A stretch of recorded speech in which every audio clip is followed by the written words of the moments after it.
Everett Ross, number 5, and Jamie Holland, number 6. This is Holland at the 10. And he brings it out to the 26-yard line. Tackle made by Merkel Williams of Purdue.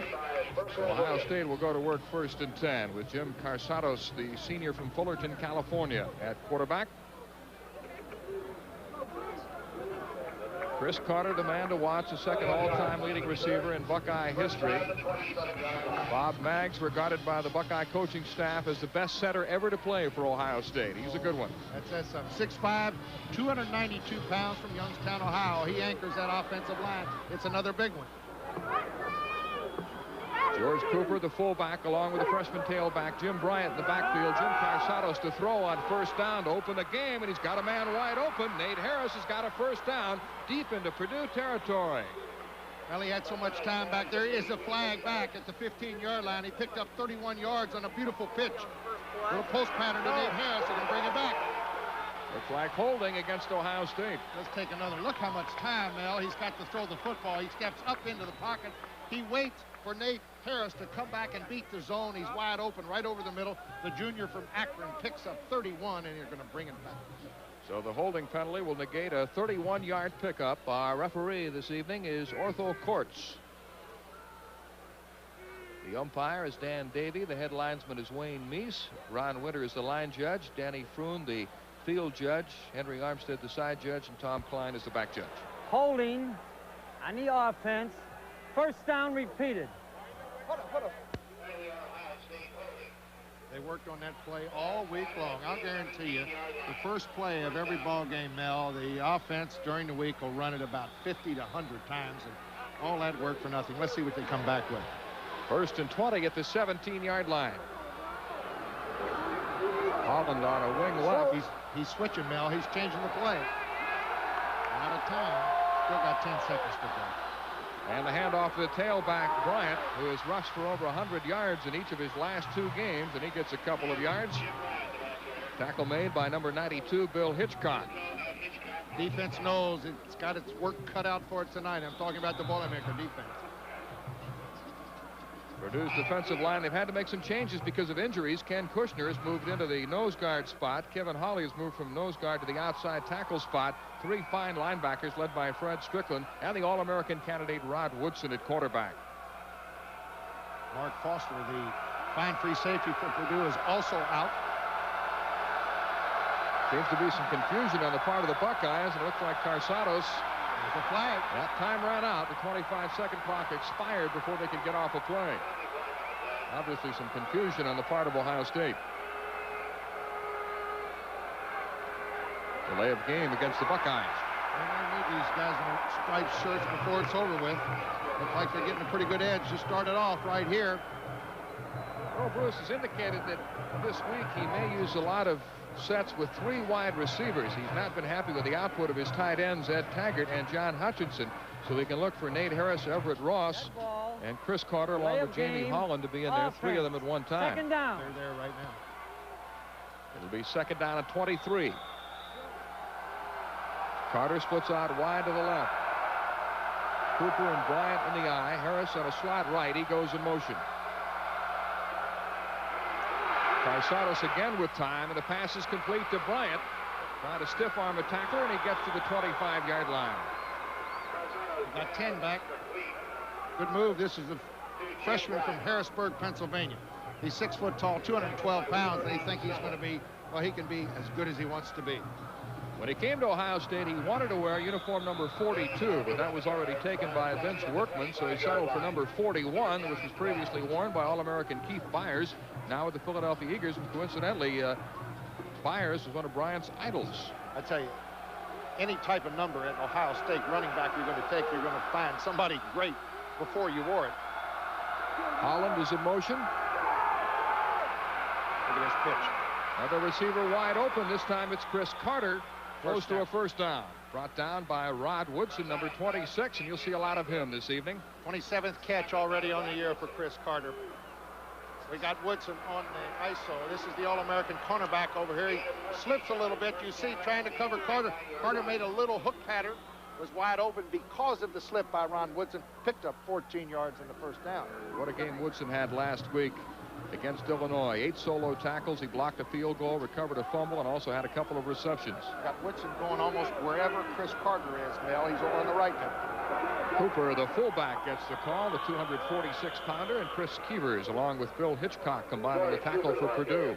I tell you, that's a tremendous first down to start it off, Mel. You're back, you know, 1st and 20, then it's 2nd and 25, and they come up with the first down. Jamie Holland, number 6, checks in for the Buckeyes. Cooper's a big hunk, isn't he? 6'2", 246 from Wyandanch, New York. Another in a long line of great fullbacks at Ohio State. It's Bryant following Cooper into the line. Big pickup, close to another first down. High step, and he just hurdled everybody at the line of scrimmage. Got it on his own. Jim Bryant picked up 8, close to the first down. Low angle. Take a look at this. It's very close to the first down. Look at James Bryant.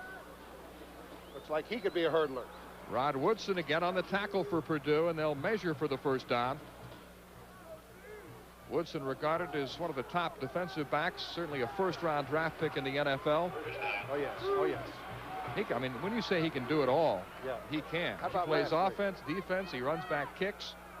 How about last week? He blocked a punt. He had 8 tackles. He blocked a field goal, recovered a fumble and a kickoff. He caught 2 passes offensively, ran a kickoff back for a touchdown, 99 yards. That was nullified, brought back. He had a 97-yard kickoff return earlier this year that counted for a touchdown. First down for the Buckeyes at the 49. The handoff is to Cooper. Mentioned that he's another in a long line of great fullbacks that included Pete Johnson and Bob White, Bob Ferguson and Jim Otis. You can go on down the line. They've had a lot of them. Gain of 1 yard. The Buckeyes have had fumble problems. It really concerns Earl Bruce. They have lost 10 fumbles already this year. I think that's why we're seeing Jim Bryant to start it off. Vince Workman, who's gained 433 yards rushing, has coughed it up 6 times, lost 5 of them, so hence we see Bryant. Reaction fake by Carsados. His pass is dropped by Cooper. Right on the button.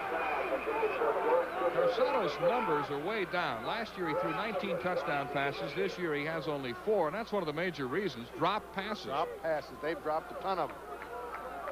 Earl Bruce said they dropped at least 2 last week in the end zone, and he overthrew 1 receiver on another occasion.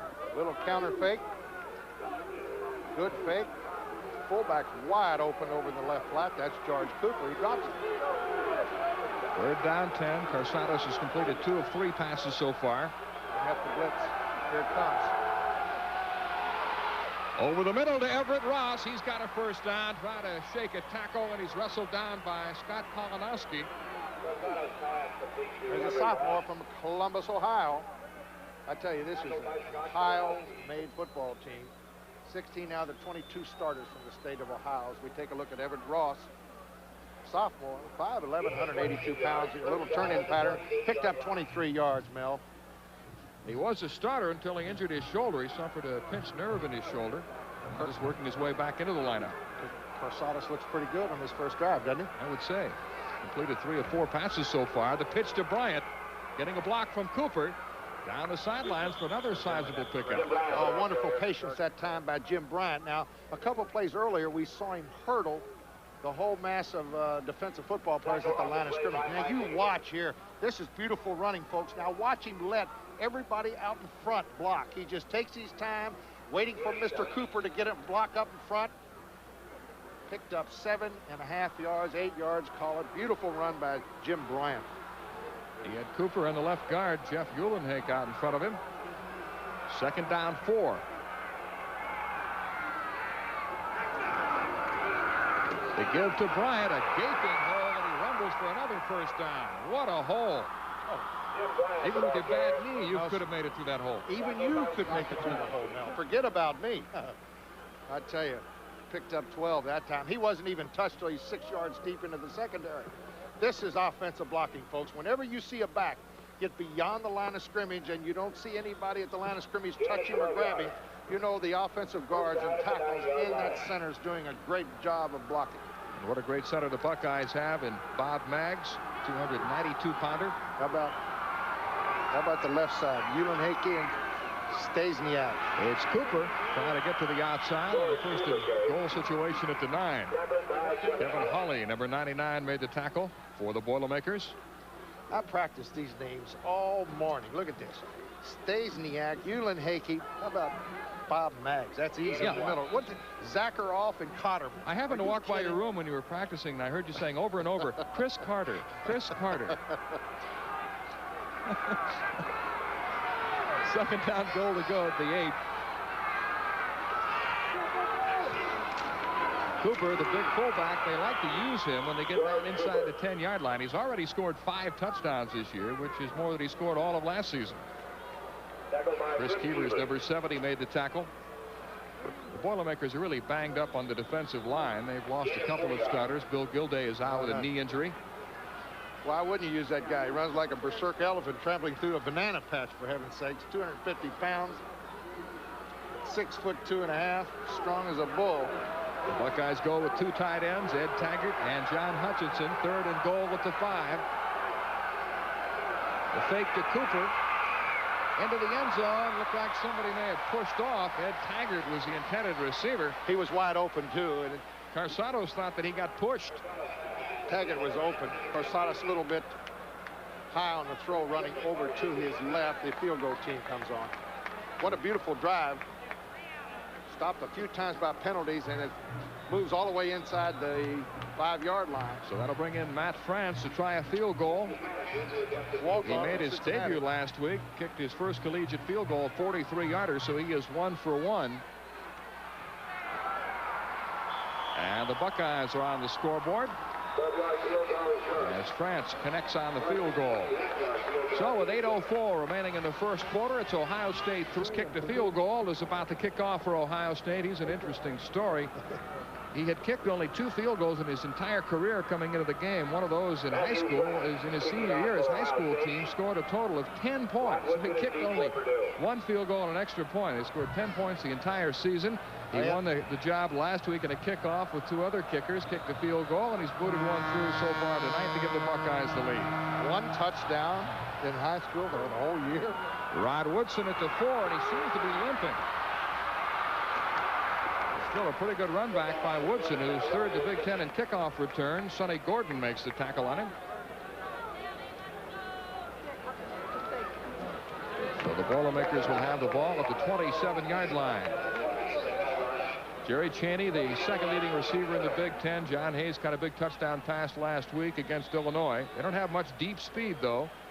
Only 2 starters back on the offensive line, Tyree and Connors, so a relatively inexperienced front, trying to protect an inexperienced quarterback, and Doug Downing making his first collegiate start.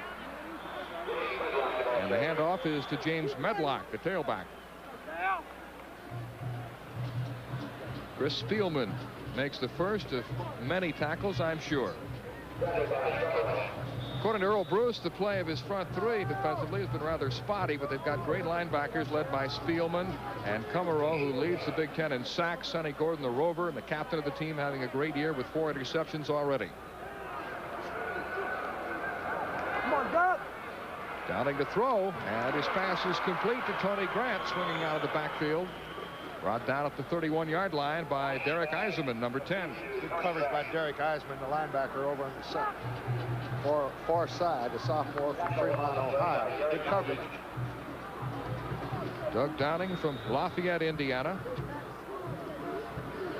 He's a junior. 16 out of 31, Mel, 51% coming in. But he hasn't played that much. Of course, Jeff George has really been the guy since he arrived on campus. 3rd down 6. Hayes and Bruner split to the right. Bruner is in motion.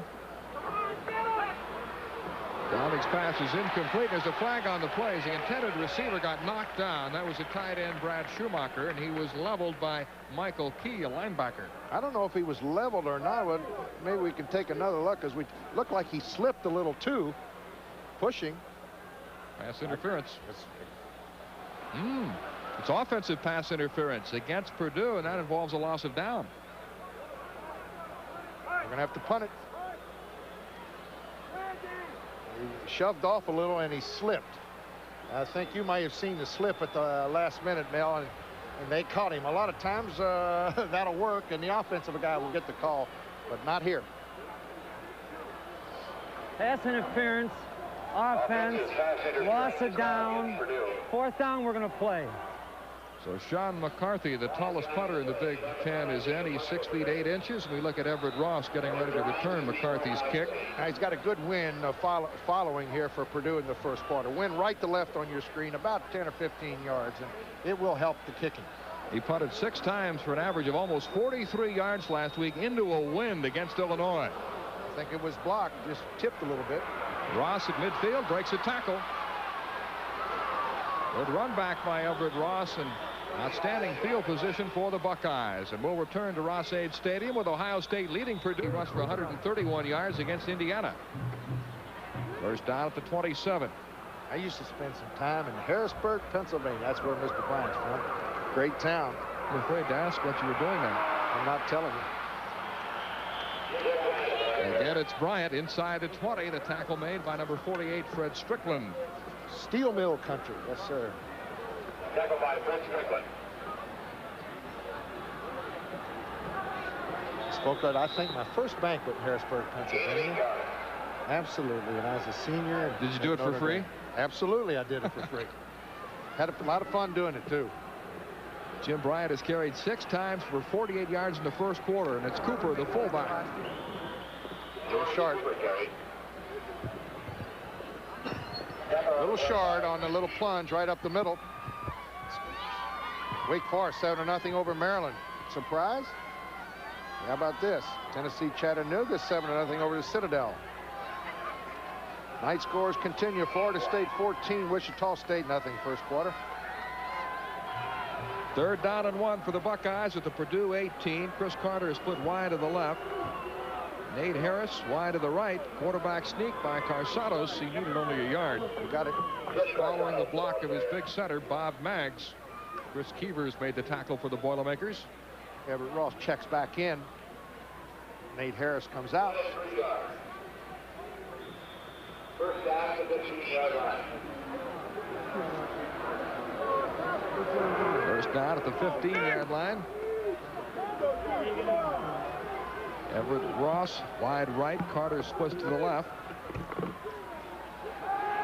Carsados again being pressure, eluding the pressure, throwing into the end zone. It's almost intercepted right through the hands of Scott Kalinowski, who's making the start, placing the injured Mark Cooper at free safety. It was intended for Chris Carter. He opened up in the end zone just a flash of a second.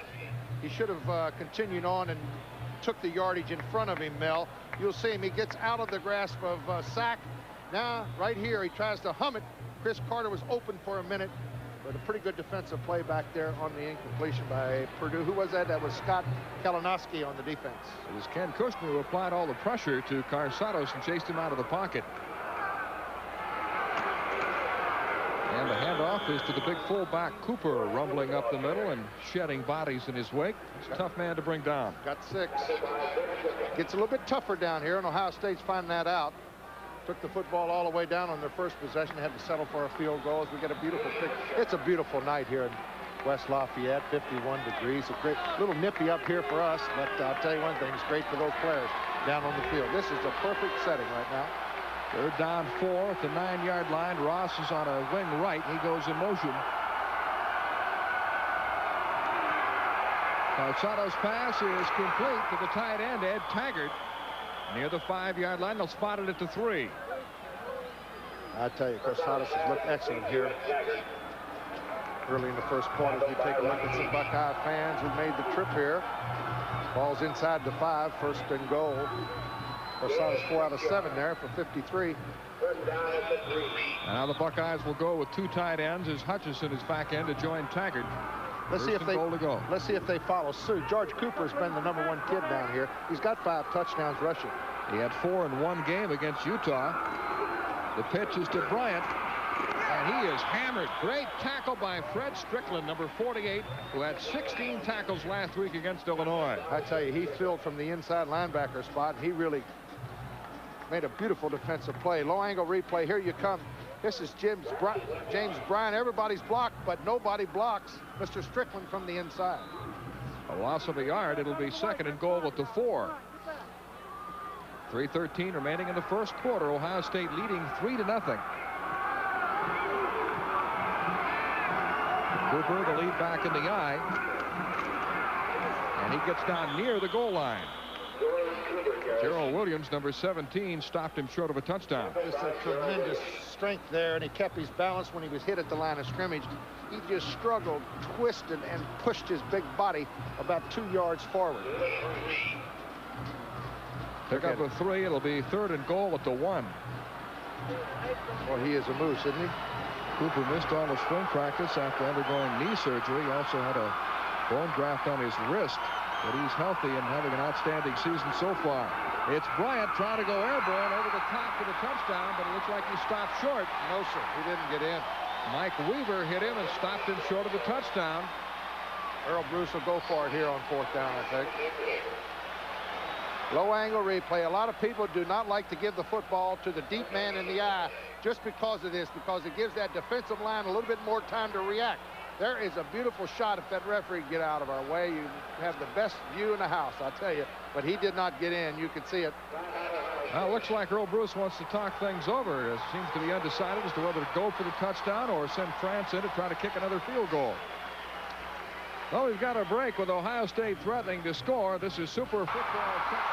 He walked in. That's great blocking. Another break for Purdue. Now you'll see the kicker. Earl Bruce, I'm sure, is happy with the time of possession in this first quarter and the ability of his team to move down. But when they get inside the 20, they've stalled twice. Once settling for a field goal, and now they've had a touchdown nullified by a procedure penalty, and he is upset. Earl wants an explanation. We got a replay of that. We'll see Illegal if anybody procedure moves. on the offense. Did not have enough men on the line of scrimmage. No, it wasn't 4th anybody down. moving. They didn't have enough men on the line of scrimmage. That was the play. In motion, that's what I was wondering about. They're going to have to kick it. And here comes Matt France, who had been a soccer player until he was encouraged to pursue football by a former Ohio State kicker by the name of Russ Wells, who was a neighbor. Scott Powell will hold for him. This will be a 22-yard attempt. And the kick is good, so he is 3 for 3 as the new kicker for the Ohio State Buckeyes. And Ohio State ups its lead to 6-0 with 1:55 remaining in the first quarter, and we'll be right back. Welcome to the Silver Bullet, home of a cold Coors Light. Rod, do you work out? Yeah, I belong to a club. Here's your Coors Light. Yeah, I'm thinking about joining a club, but can't seem to find a good enough reason. I mean, is a flat stomach a good enough reason? Nope. Building up my endurance? Nope. Big muscles? No. See the club, Rob? Yeah. Oh. What's the name of that club? There's no slowing down with the Silver Bullet tonight. Euromania has swept our country. Fashion, furniture, cars, everything. But last year, when the editors of a leading consumer publication chose their 10 best cars, a good old reliable Buick Electra T-Type made the list. Imagine, out of nearly 300 cars from all over the world, the car the editors put among the very best was Buick Electra T-Type. American know-how. It's alive and well at Buick, where better really matters. Back at our studios here in Atlanta, before we throw you back to the Purdue game, here's a couple of scores. Arizona State remains unbeaten with a 9-point win over Southern Cal. The Trojans 4-2. And Baylor is beaten by Texas A&M in the last couple of minutes, 31-30. Now let's go back to Mel Proctor. All right, thank you, Kevin. Ohio State leading 6-0 on a pair of field goals by Matt France, but the Buckeyes were heavily favored in this game. Woodson again seems to be favoring that ankle. He appeared to be limping on an earlier run back. The Boilermakers can ill afford to lose him.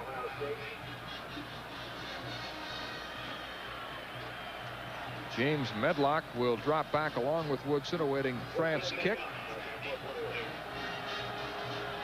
Pat O'Morrow began the season as a Buckeyes place kicker, but he'd undergone knee surgery and lost some confidence and had made only 4 of 9 field goals, so Earl Bruce made the change to France. This is Medlock at the 7. He didn't want it. And he brings it out near the 28-yard line. The tackle made by Sonny Gordon. Looked like he wanted Ron Woodson to take it, and he said, well, I guess it's going to be me. 23-yard return. Well, Woodson is a great return man. And as you say, I think it favoring that left ankle, Mel, and he's not 100%. You see, Ohio State has dominated the possession so far in this first quarter, but they managed to score only 6 points. This is only the 5th play of the quarter for Purdue. There's 3 plays and a punt on their first possession. The pitch is to Medlock. Purdue has an almost non-existent running game. They average only 36 yards rushing per game. Their longest run from scrimmage is only 20 yards, and they have only 3 rushing touchdowns all year. So I think this will be a pass. It's a passing situation. In fact, 1st and 10 is a passing situation for Purdue. Lorenzo McCline, number 6, is in at running back. Well, I love to see Jeff George. I was really looking forward to seeing him. Downing getting a lot of pressure. A wobbly pass. He's got Bruner open for a first down at midfield. Rick Bruner, but there's a penalty marker down. It's going to be unnecessary roughness. That's going to be tacked on. 21-yard pickup. He just threw it up there and lobbed it. Guy happened to be wide open. Almost a wounded duck coming out there. But he got it on the money. Little roll out left. He knows he's going to be hit right here. Guy didn't even pick up the linebacker. He slipped. It's one of those passes that Billy Kilmer would have been proud of. Inside Rick Bruner, right on the money. David Brown apparently hit him a little late. No, in fact, it was against Purdue, the late hit out of bounds. We thought he got popped out of bounds, but it was against the Boilermaker. Purdue has a first down in Ohio State territory at the 49. 1:09 remaining in the first quarter. Jeff George is out with a back injury. Doug Downing making his first college start this evening against a tough Ohio State defense. Medlock on the delay. Breaks Spielman's tackle. And he's close to a first down. Great run by Medlock. Finally tackled by Sonny Gordon, but he ran right through the grasp of Chris Spielman. You don't see him miss when he tackles. He leads the team in tackles, of course, Chris Spielman. 52 solo tackles, 43 assists. He's got 95 on the year. You won't see this too often. This is just good running by James Medlock also. Watch him break the tackle right there. Spielman hit him perfect. Had his head right on the numbers. Second and about a half a yard. Jerry Chaney is the tailback. 2nd down and 1. Here comes the pressure.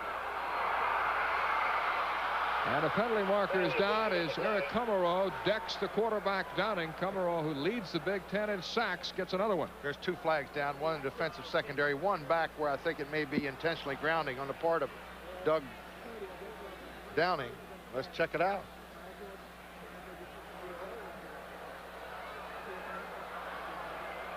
Leon Burnett would like an explanation. 43-year-old head coach, the Boilermakers. Intentional grounding. Loss of down.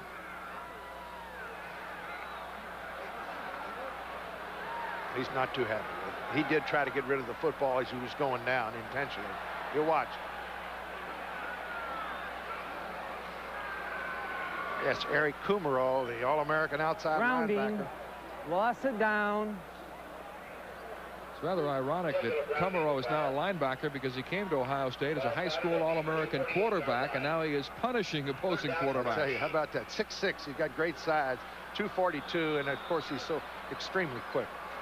3rd down and 13 at the 47 of Purdue. 23 seconds remaining in the first quarter. Ohio State leads 6-0. Bruner is in motion.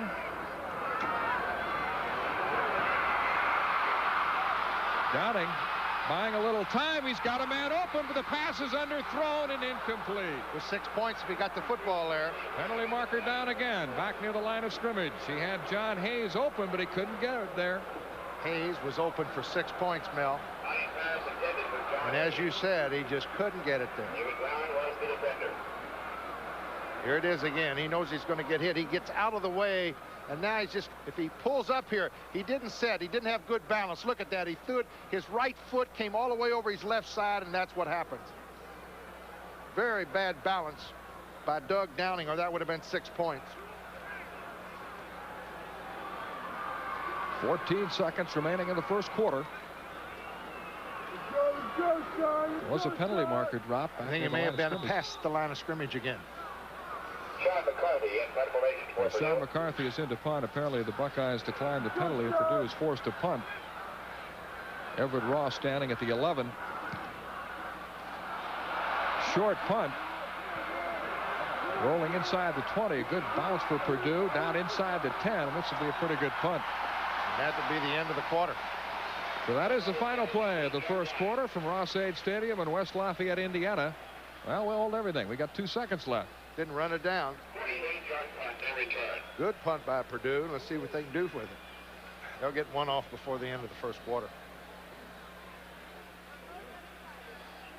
The kicking game is regarded by Leon Burnett as the main strength of this Purdue team. He's very happy with his kickers, the punter, Sean McCarthy, and Jonathan Briggs, his place kicker, who booted 4 field goals last week against Illinois.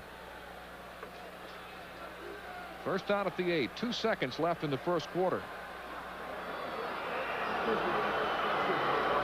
Carsados will throw from his own end zone with plenty of time. He's got Carter open. He's got him for a first down at the 37-yard line. Beautiful pitch on a corner move. Carter made a good move on the safety man. Picked up 29 yards on the pitch. And that will definitely be the end of the first quarter. With the score, Ohio State 6, Purdue nothing. This is Super Football Saturday night on TNT. Announcing the Valvoline 4-Guard I Love a Parade sweepstakes. Win a trip for 4 to 4 of America's greatest parades. To enter, watch the next commercial and remember what the driver of the smoking car says. Then go to a participating store for details. Big parade this year. It's the economy.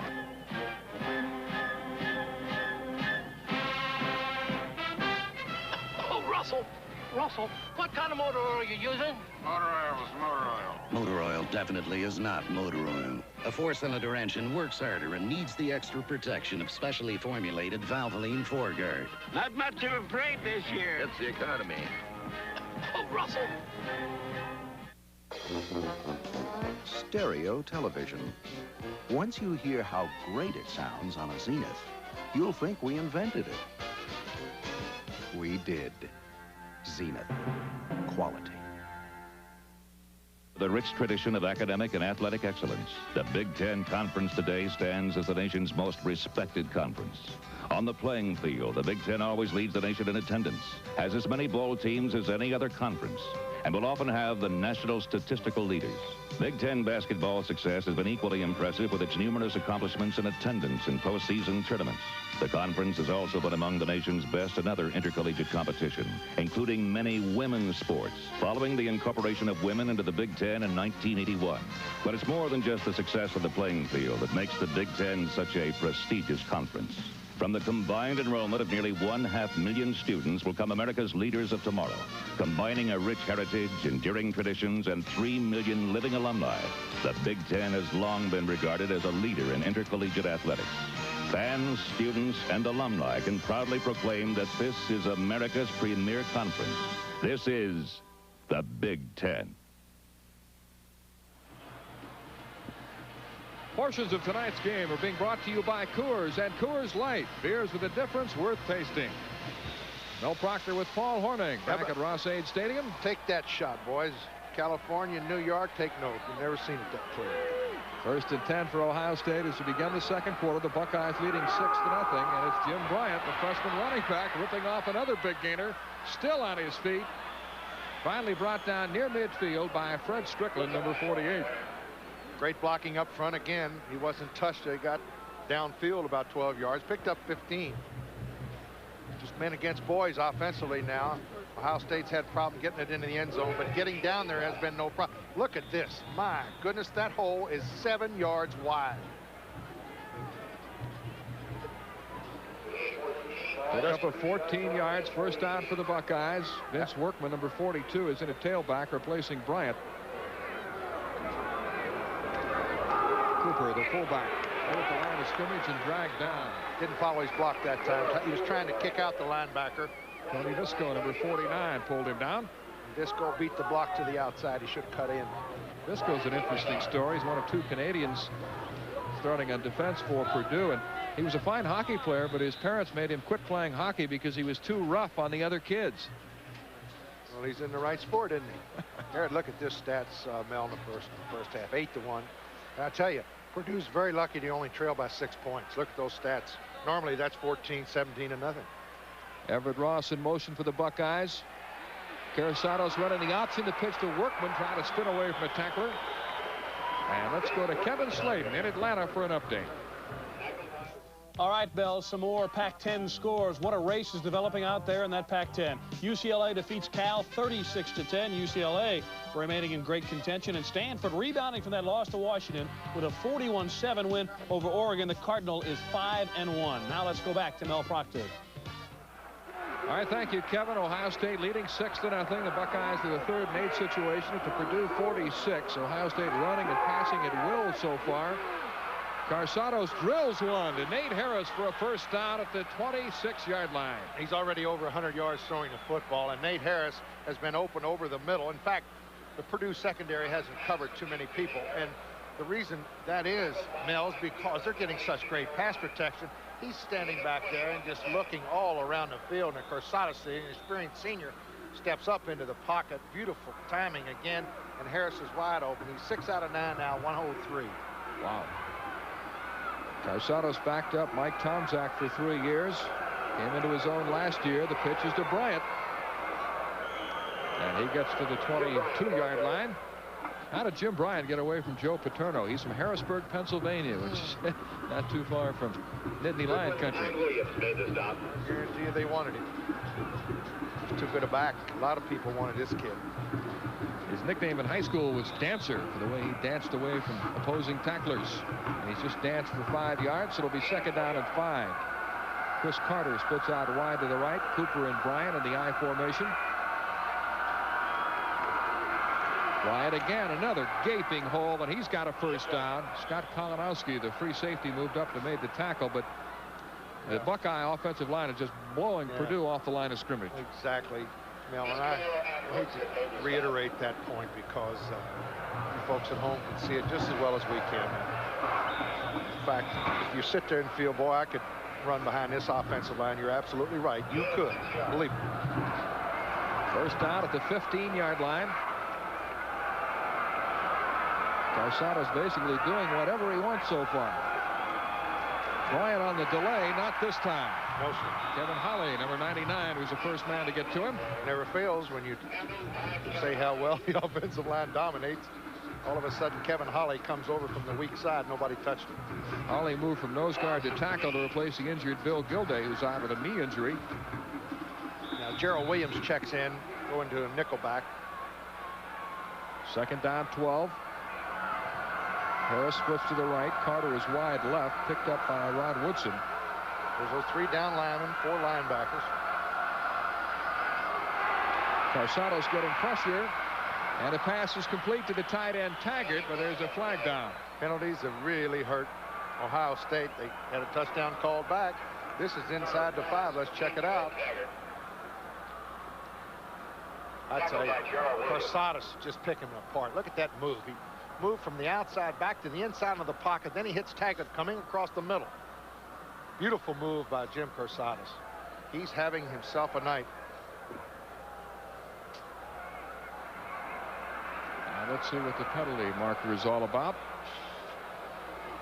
Appears to be against Purdue. Yep, they're talking to Carsados.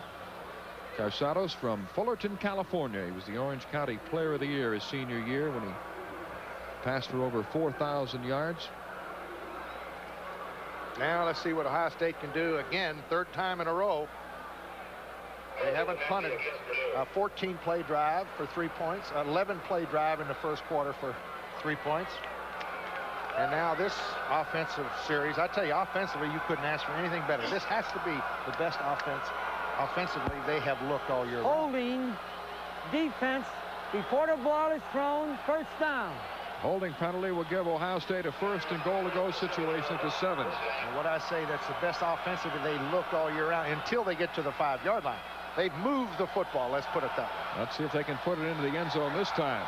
Earl Bruce says when we gel, and we have not yet done that, look out.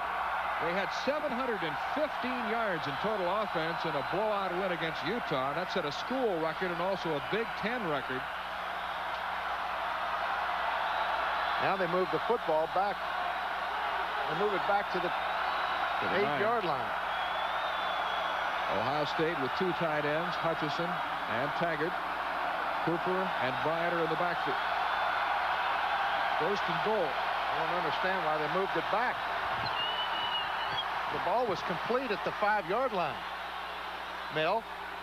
Now I think that's what Jim Corsadas is looking at. The ball was blown dead just inside the 5-yard line on the completion to Ed Taggart, and I'm sure that's what Earl Bruce is talking about right now. That ball spotted at the 8.5. And he's saying, look, if they're going to spot the ball at the 9, we'll decline the penalty and take the game.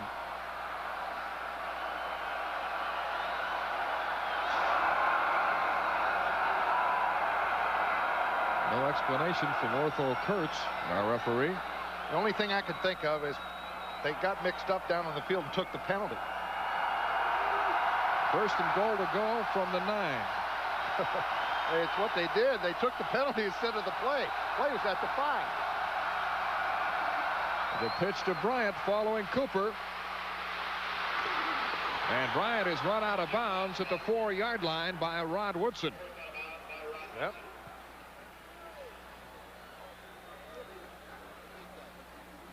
Purdue again stiffening inside the 10. Here comes the pitch. Here it comes. Student body left, right?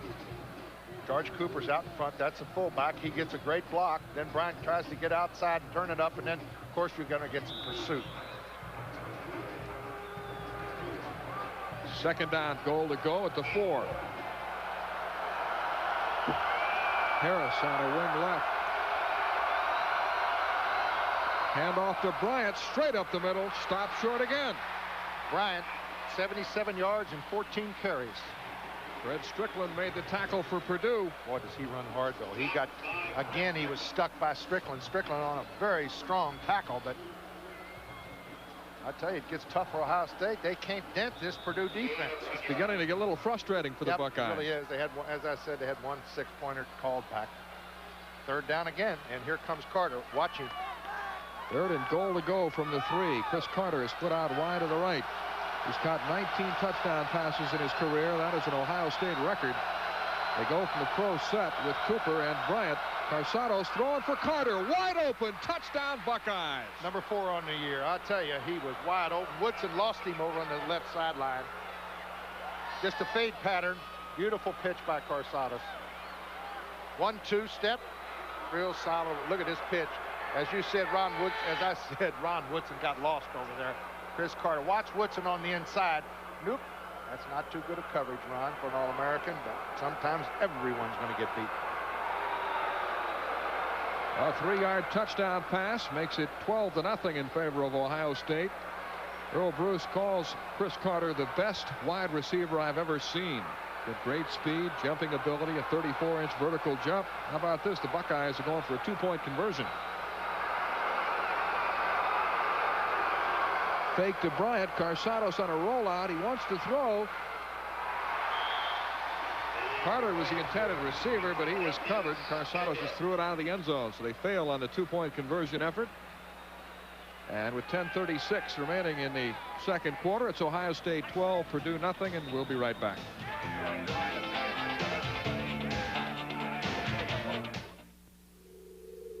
Beer in recyclable glass bottles keeps its cool for a long, long time. And pure glass protects the taste of your beer. Enjoy it cold and true, knowing that the good things that come in glass come just as their maker intended. Brought to you by the people who make glass containers naturally.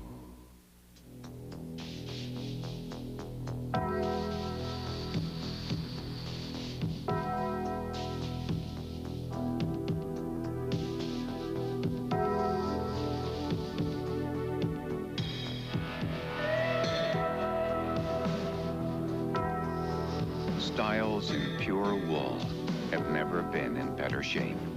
The fit or the fit. Gallery by Hager.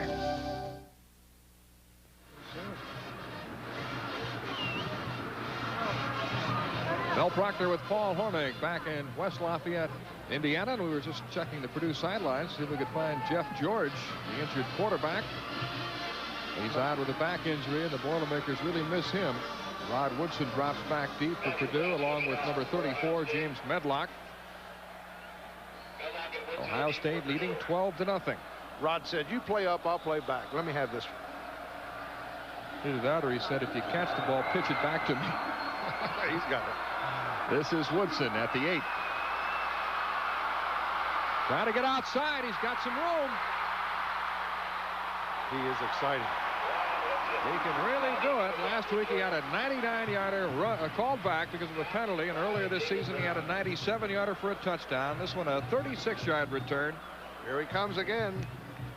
Rod Woodson from Fort Wayne, Indiana. He turns it on down the left sideline. 35-yard pickup here. It's knocked out of bounds. David Brown knocked him out of bounds. So now let's see what Purdue can do. They got good field position at their own 42. We haven't seen too much of the offense. It's been a 1-2-3 punt deal. Tony Grant the backfield along with James Medlock. Medlock the tailback. And he gets the call, stepping over a tackler, fights his way to the 44-yard line where Michael Key, number 30, makes the tackle.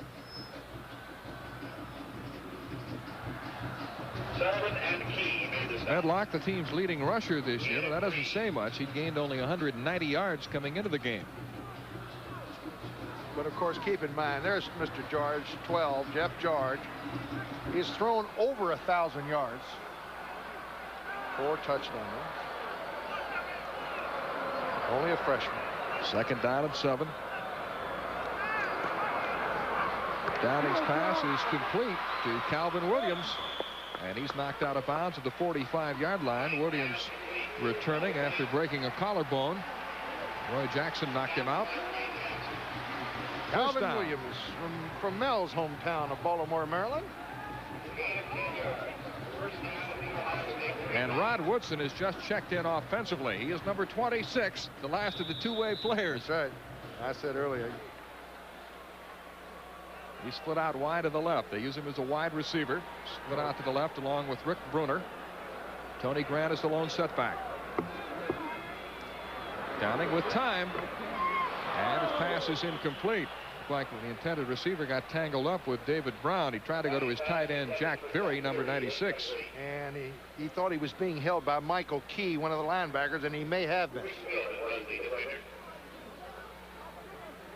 Berry is another of the Boilermakers who's banged up. He's got a bad ankle. This is the deepest penetration by Purdue so far, operating at the Buckeye 45. Second down and 10. 9:41 remaining in the second quarter.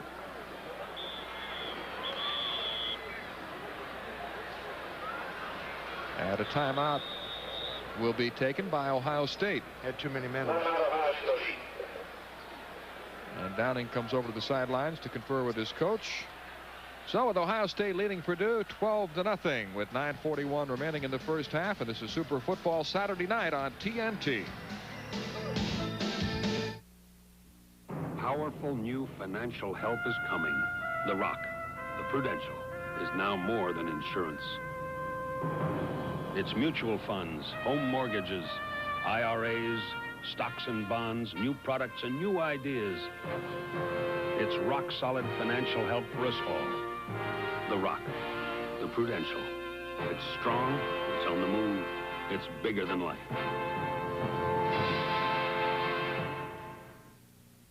When I wanted new golf clubs, I didn't buy the first ones I saw. I asked a pro. But when I needed a trimmer to keep my beard and mustache looking great, I didn't ask anyone. I bought the best around. The Groomsman by Wall, with a one-of-a-kind attachment for virtually foolproof trimming. Wall invented the electric clipper almost 70 years ago, and they're still #1 with hairstyling pros. So why didn't I ask a pro about Wall? I didn't have to. I am a pro. The Groomsman and other fine products by Wall. Ask a pro. Super Football Saturday Night is brought to you locally by the people who make glass containers naturally.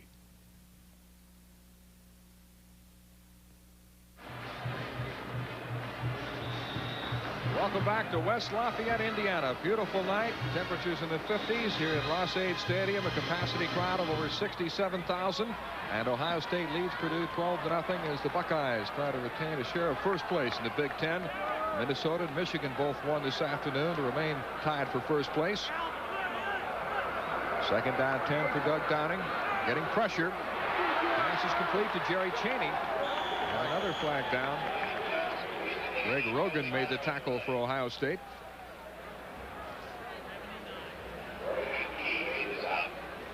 Six-yard pickup. Safety valve play on the right side. Holding against Purdue. Caught somebody up, interior lineman holding.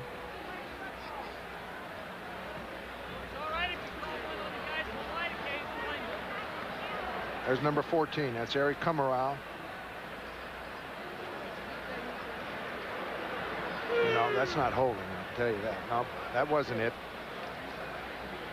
Thought we had it for you, but we didn't. So it'll be second down and 20. A lot of penalties so far. Now they'll go from the shotgun. They love to use this formation when Jeff George is healthy. They'll use it quite a bit during a game. It's the first time we've seen it tonight with Downing at the controls. Got a man open, but he overthrows his receiver, Calvin Williams. 3rd and 20. Williams was open again. Doug Downing, although a junior, has played very little.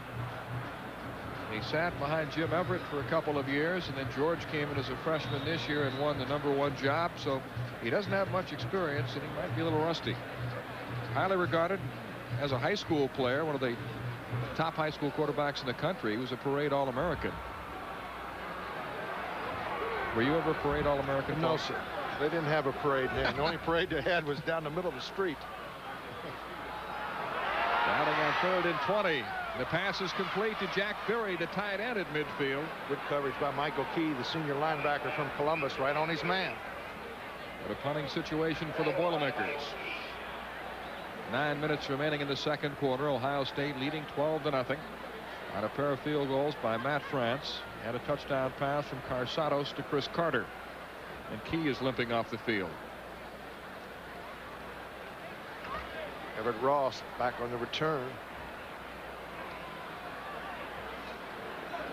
He looks like he could be a little bit dangerous too on that last punt return. As we take a look at an injury on the sidelines for Ohio State, it's Michael Key. Well, he's been injured for most of his career at Ohio State. 10-man rush. They look intent on blocking the punt. Now they drop back and fan out. Sean McCarthy back to punt. Ross signaling for a fair catch at the 20. Looked like he took a couple of extra steps after making the fair catch, and he got another penalty marker down. That's going to be against a Purdue player for interfering with the right to make the fair catch. That's a 29-yard punt, not a good punt. Looked like Todd Tiemann interfered.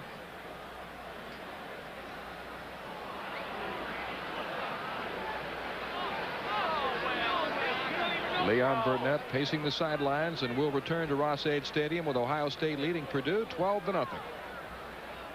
Fair catch interference on the kickers. 5 yards. First down. We have 8:03 remaining in the second quarter with Ohio State leading 12-0. And the Buckeyes have the ball 1st and 10 at the 27. Jim Carsados has been very impressive in this first half. The handoff to Bryant, the freshman, another flag down. Let them play. They start throwing up flags all over the place. Seems like they always want to get in the act. Oh, I'm just kidding. I'm just kidding. It does seem sometimes that they get a little over anxious. Procedure against the Buckeyes. I mean, then all of a sudden you do a game and there's not a flag thrown for like 12 minutes. Now, how could that be?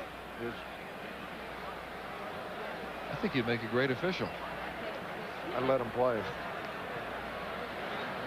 unless something flagrant happened, you know, then you get into the illegal act. procedure, not having required men on the line of scrimmage. That's twice. First one.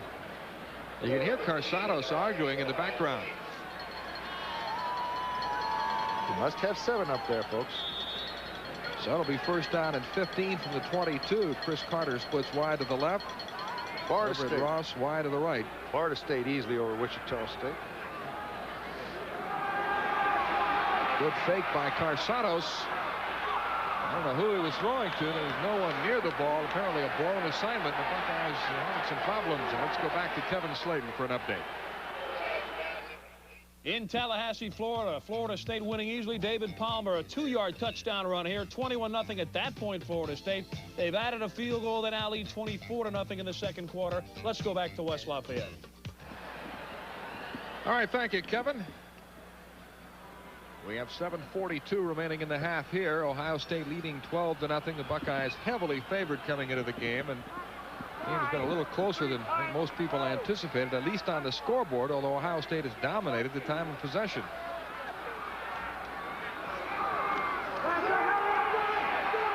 Carsados' pass is complete to Chris Carter.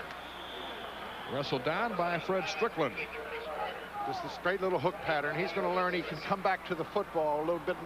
It'd be a little bit easier pattern for the quarterback. Now watch Chris Carter here. We got him in ISO. He just stops there. He must come back for the football, help out the quarterback a little bit. He's hit immediately and stopped short of the first down. Carter came into this game needing only 29 receptions to catch Gary Williams, who is the all-time pass receiving leader at Ohio State. Got a new quarterback, Tom Tupa, in there for Carsados now. The handoff is to Bryant. I don't know if Carsados is shaken up, but at any rate, Tom Tupa is taken over at quarterback. First punt coming up for Ohio State. Well, Tupa can just stay in there because he's the punter. And a good response here as the Purdue Boilermaker defense stops him for the first time tonight. So Tom Tupa, who is an all Big Ten punter a year ago, remains in the game to punt. Rod Woodson is back deep for Purdue, standing at the 22. Full house tonight, isn't it, Mel? Over 67,000 here. Sellout crowd. They could stuff 71 in here. They've had it for Indiana. Punt almost blocked. Fair catch signal for by Woodson, and he's got it at the 26-yard line. With 6:13 remaining in the first half, it's Ohio State 12, Purdue nothing. We'll be right back. Welcome to the Silver Bullet, home of a cold Coors Light. Timbo, yo, where's Nadine tonight? They're probably sitting by the phone waiting for yours truly. Give me a Coors Light, will you, sweet thing? You guys have a little love spat? Nah, man's got to have some space. Got to show these women who's boss. Got to zig when they zag. Hey, I know it's brutal, but a man's got to do. But Nadine. Yo. Oh, she looks miserable. Yeah. No slowing down with the Silver Bullet tonight. Tomorrow is homecoming, and this campus will be filled with parents. But today, Jane's dad is coming home with a bad case of diarrhea. I feel so weak. Oh, let's get you into bed. Tomorrow's homecoming. You won't miss it. The one he needs is Pepto-Bismol. As it coats, it soothes heartburn and upset stomach, as well as diarrhea. I'm so glad you're here. Oh, me too, honey. Pepto-Bismol, the one that coats, is the only one you need. You're looking at the quarterback of the Purdue Boilermakers, Doug Downing, starting in place of the injured Jeff George. And, of course, Purdue is known for its great tradition of quarterbacks with Jim Everett, Scott Campbell, Mark Herman, Gary Danielson, Bob Greasy, going back a little further, Mike Phipps and Lenny Dawson. They've had some great ones here. First down for the Boilermakers. Wide open again. Underthrown pass intended for Calvin Williams. Paul, if my memory serves me correctly, didn't a couple of those Purdue quarterbacks, I think it was Phipps and Greasy, go undefeated against Notre Dame? You don't have to talk about that. I'm not even going to mention anything about that. You would remind me of that, wouldn't you? They sure did. 4-0. Lenny Dawson didn't do bad either, if I remember. They've had some great quarterbacks here. Second down and 10. Quick toss is complete to the tight end Schumacher at the 32-yard line. Chris Spielman made the tackle for the Buckeyes. Need a first down here, Purdue. I tell you, they've given up a lot of points in the last 4 games. Gave up 41 against Pittsburgh, 41 against Notre Dame, 36 against Minnesota, and 34 against Illinois. And right now, you know, one big play and Purdue's right back in this thing. They've given up an average of 38 points a game over the last 4 games. Saw that note on the lighting provided for tonight's game by Musco Sports Lighting of Oskaloosa, Iowa.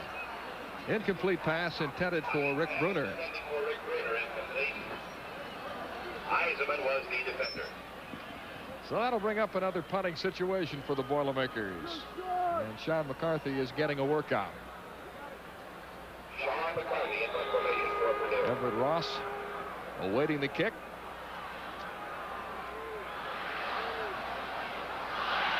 Ross with tremendous speed, 4.4 speed. It's one thing that the Purdue wide receivers lack is that great outside speed, which the Ohio State wideouts boast. Absolutely. You got a guy like Carter. Punt almost blocked again. Ross running up the field at the 35. Not going the other way. He's tricky. Ran 2 miles to pick up 5 yards. Very dangerous catch on that punt. Those are the kind that are dropped. He made a very nice catch. And with 5:20 remaining in the first half, the Buckeyes of Ohio State lead Purdue 12-0. This is Super Football Saturday night on TNT. Good grief. The world-famous MetLife representative didn't eat his dinner. He's been up all night reading. Unprecedented. Oh, I know. As a Met rep, Snoopy is boarding up for his advanced training course, so his customers get the most professional service. This calls for an oversized chocolate chip crisis cookie. Such dedication. Such commitment. Get Met. It pays. When the lid blew off of Chernobyl, what happened to the wildlife? Find out on National Geographic Explorer. 8 Eastern on the Superstation Sunday night. The Los Angeles Times called it a grandiose celebration of peace and love. The Dallas Morning News said this show was Broadway, Hollywood, and then some. Relive the spectacle and pageantry of the Goodwill Games opening ceremony at 10:30 Eastern on the Superstation Wednesday night. You're looking at number 16, Jim Carsados, the outstanding quarterback for Ohio State, who had completed 8 of 12 passes for 116 yards and a touchdown in this first half. And although his team is leading only 12-0, he is now on the sidelines, and Tom Tupa is at quarterback. Carsados does not appear to be injured. Tupa, a junior from Brecksville, Ohio. Maybe he just wants to give him a little shot. Cooper and Workman are the running backs. Tupa running the option on the keeper. And he gets to midfield before Kevin Sumlin brings him down. I wouldn't think this would be the spot where you would take out your #1 quarterback. Well, unless you just wanted to give this kid a few shots in here. They know they've been moving the football quite easily offensively, huh, Mel? But they haven't been scoring much. No, absolutely. Only 1 touchdown to show for this first half effort. No. 8 of 8.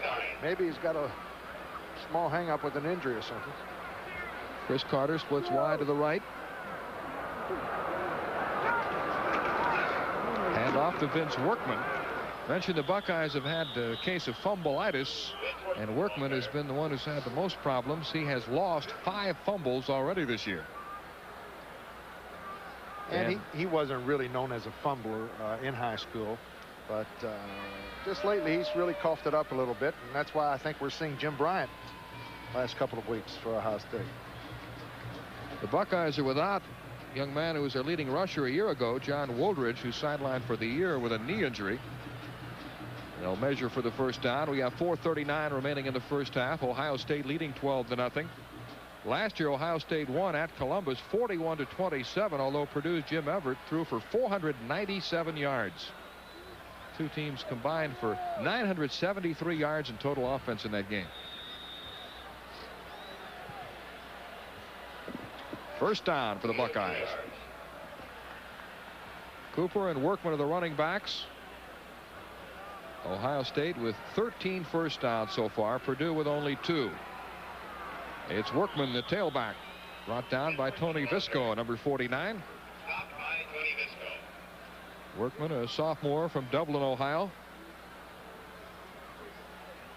Nate Harris checks in. Second down, 7. Very quiet crowd, partisan Boilermaker crowd with very little to cheer about so far.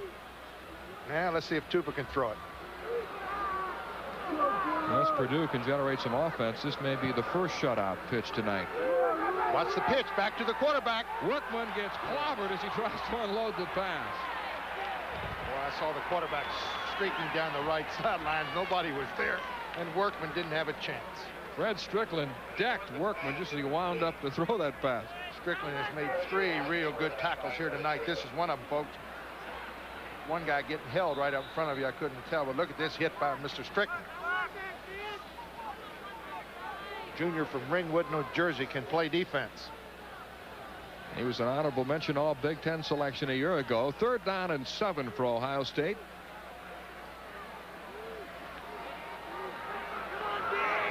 Trick play, didn't fool anybody, did it? Sure didn't.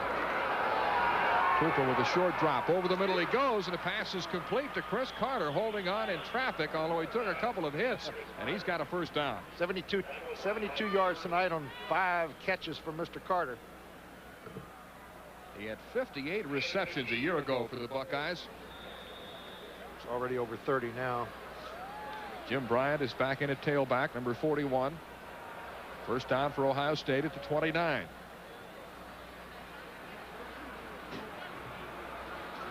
.327 remaining, second quarter from Ross-Ade Stadium. Bryant running hard up the middle, and he's to the 25-yard line where he runs into Fred Strickland, who's had an outstanding first half.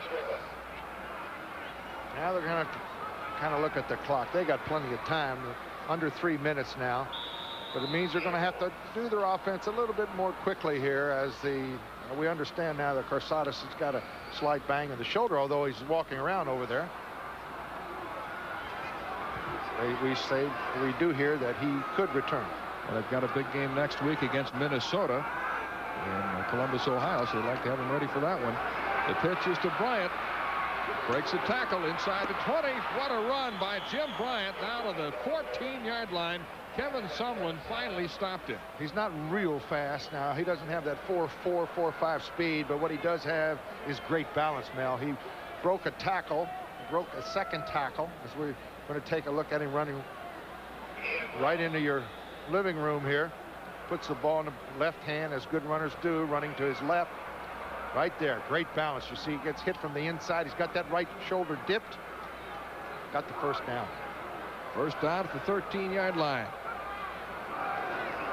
Tupa with a deep drop. Plenty of time. Into the end zone he goes, and it's incomplete. Right through the hands of Jamie Holland, who was hit by Rod Woodson. There was a deflection right there at the last minute. Would have been 6 points for Mr. Holland. Watch this ball go right into the end zone. He just took a little something off of it. It would have been 6. Right there, deflected. Woodson stepped in front of him and knocked it down. Fine play by Rod Woodson. Right there, he was wide open. He should have put some strength on this ball. Carsadas would have zipped it in there, I'm sure. Looks like he's got a little bit stronger arm. Tupa, a little bit loose. Second down, 10. The pitch to Bryant.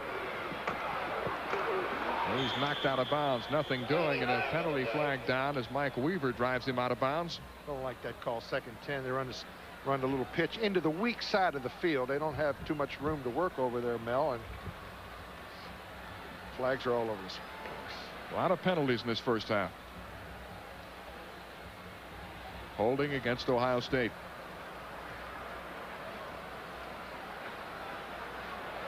The Buckeyes lost their first 2 games to Alabama 16-10, a game that Earl Bruce said we should have won. And they were beaten by Washington 40-7. He said the Buckeyes did not play well in that game, and the Huskies played extremely well. I like that. What did he tell you? They didn't play well in that one? So we didn't play well at all, and Washington played great, so you got to give them credit. That did sound funny. Vince Workman he said we didn't play well in that one. Yeah, I guess so. 40-6. But since then, they've won 4 in a row. They beat Colorado 13-10. They hammered Utah 64-6. Beat Illinois 14-0. And last week, in a close one at Indiana, won 24-22. Second down and 20 following the holding penalty. He's going to try to change the play here. Good place for a little screen pass. Here's a little shovel pass to the fullback. Cooper had one man to beat, and he was dragged down by Nat Martin, number 17. Had he gotten away from him, he would have had 6. It's exactly the same theory as a draw play.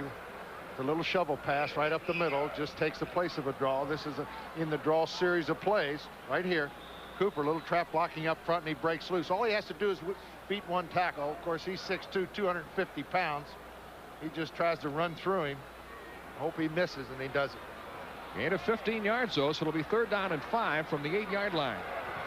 2 tight ends for the Buckeyes. Taggart and Hutchinson. Fake to Cooper. Tupou will keep it himself. Wrestled down at the 6-yard line by Kevin Sumlin, number 44. Well, if he's going to run that option, got to be a little bit quicker.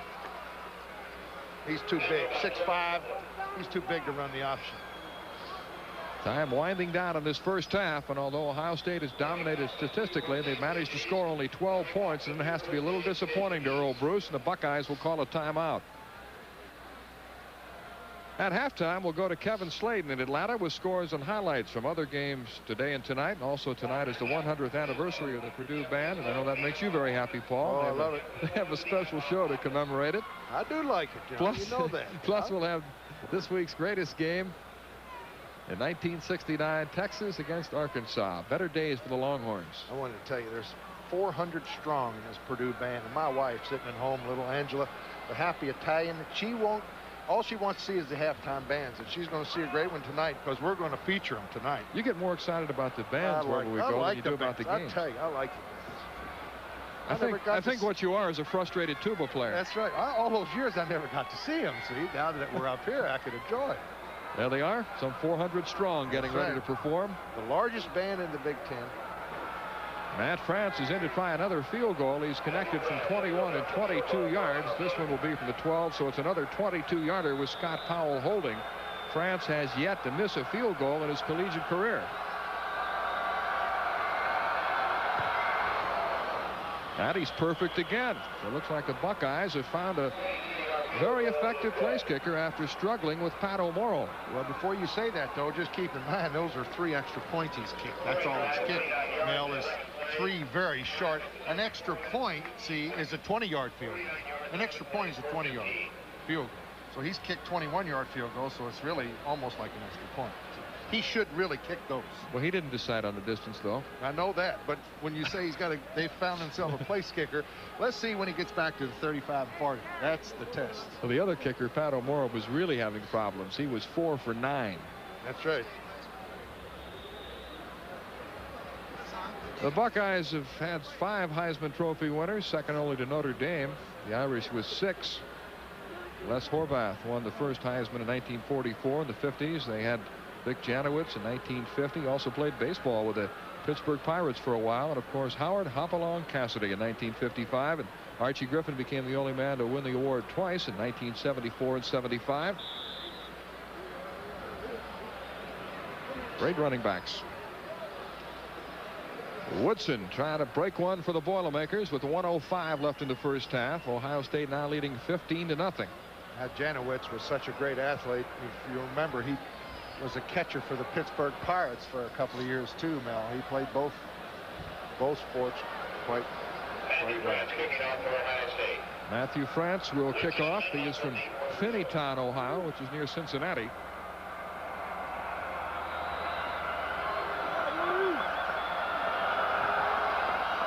High short kick. Medlock at the 20. Across the 30 to the 34-yard line. Fumble, and Purdue got it back. Sonny Gordon made the tackle for Ohio State. He's been all over the place. He almost blocked a couple of punts and made several tackles and doing a good job on the special teams.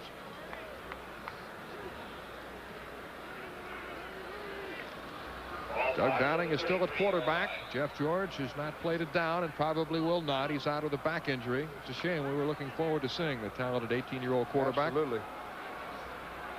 1 minute left in the half.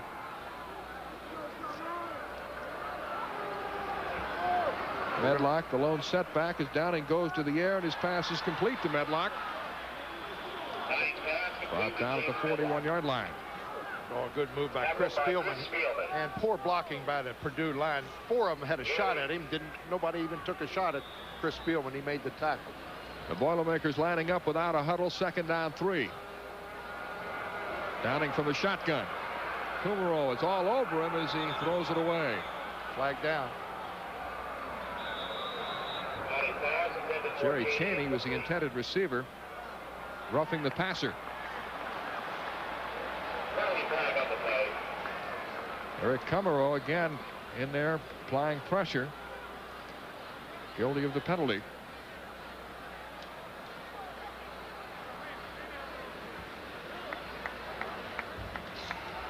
Leon Burnett, who began the hard way as a high school coach at Mount Hope High School in Kansas, a Class B school, served as an assistant at 7 different colleges before succeeding Jim Young as the head coach here. He had been the defensive coordinator under Jim Young for the Boilermakers. Rod Woodson checks in as one of the flankers. A roughing the passer penalty gives Purdue a 1st down at the Ohio State 45. 32 seconds left. The Boilermakers have all 3 timeouts remaining. Woodson's lined up on the right side. They got a triple set over here. Trips to the right. Bruner split to the left. Downing's pass is complete to Woodson. Knocked out of bounds at the 23-yard line. Greg Rogan knocked him out. Fine athlete. Mr. Woodson goes down about 22 yards, hooks up. You got Woodson on the ISO here. Watch him. Everybody in the ballpark knew he was going to throw to him, except that Ohio State cornerback over there. Boilermakers will take a timeout. Not only is he a great football player, but he is a 3-time Big Ten 55 meters hurdles champion. There's Jeff George staring right in your camera, the young, great prospect. Leon Burnett was saying that recruiting Jeff George is already paying dividends in the recruiting he's doing this year, because the outstanding wide receivers in the country are now interested in coming to Purdue because they know that they're going to be throwing the ball 40 to 50 times, and there's got to be someone on the receiving end of those passes. And I tell you, I really, as I said, everybody that hasn't seen him, of course, wanted to get a good look at him. I just watched him throw, and of course he's got that bad back, and he wasn't trying to strain himself, and he's just got that beautiful release. And I think he threw about 30 passes, just very easy, though. He kind of went half speed back into the pocket and kind of lobbing him forward, and he never missed his receiver. Wasn't even close to being incomplete. He chose Purdue because it's close to his hometown of Indianapolis, because of the great quarterback tradition, which we've mentioned, and because he knew he'd get to throw the football a lot. But he's out with an injury tonight, and Doug Downing has played the entire 1st half. 26 seconds remaining in the 2nd quarter. 1st and 10 for the Boilermakers at the 22-yard line of Ohio State. Got 2 timeouts left. Bruner and Woodson are wide left. Hayes is split to the right. Woodson's in the slot. Downing with plenty of time. And the pass is out of bounds. He juggled it. He didn't have control of it. John Hayes caught it out of bounds. The offensive line did a pretty good job that time, though, providing time for Downing. Purdue quarterbacks coming into the game had been sacked a total of 16 times already this year. 137 yards and losses for Mr. George. Of course, you know, 16 times they throw the football. That's their offense, throwing it. They don't run it too much. Here they come out of the shotgun, though. 2nd down and 10. Tony Grant is in motion. Pass is complete to Beery, the tight end, and he's out of bounds at the 10-yard line. 14 seconds left in the half. Gain of 13. Well, he could have taken a chance here. Now, if he didn't have any timeouts left, this would have been the thing to do. Mel, get out of bounds and stop the clock. But he had one man to beat. Watch here. If he cuts back here, he may have gotten inside the 5, or could have possibly have scored if he would have beaten one tackler. They got 2 timeouts. You see it up on the board. 2 timeouts left. 1st and goal to go at the 10-yard line. Calvin Williams and Rick Bruner wide to the left. John Hayes is wide to the right. Headlock, the lone setback. Watch Kummerow. Here he comes. Quarterback draw. Fred Ritter makes the stop defensively with 9 seconds left. He tried to strip it. See, they had a timeout. They had a couple timeouts left. You can call a play like that. And Purdue will use another timeout, so they have one left. Leon Burnett, the Big Ten Coach of the Year in 1984 when the Boilermakers went 7-5, a big improvement over the previous season. The timeout situation, Purdue with one left. Big chance here for the Boilermakers now. Talked about the great quarterbacks here. We neglected to mention one of the earliest, Dale Samuels, in the 50s. And then Lenny Dawson, a gentleman I played against in college here and, of course, in the pros. Classy man, Mr. Dawson. I tell you, this big play coming up here for the Boilermakers, Mel. They could get 7 points on the board. I tell you,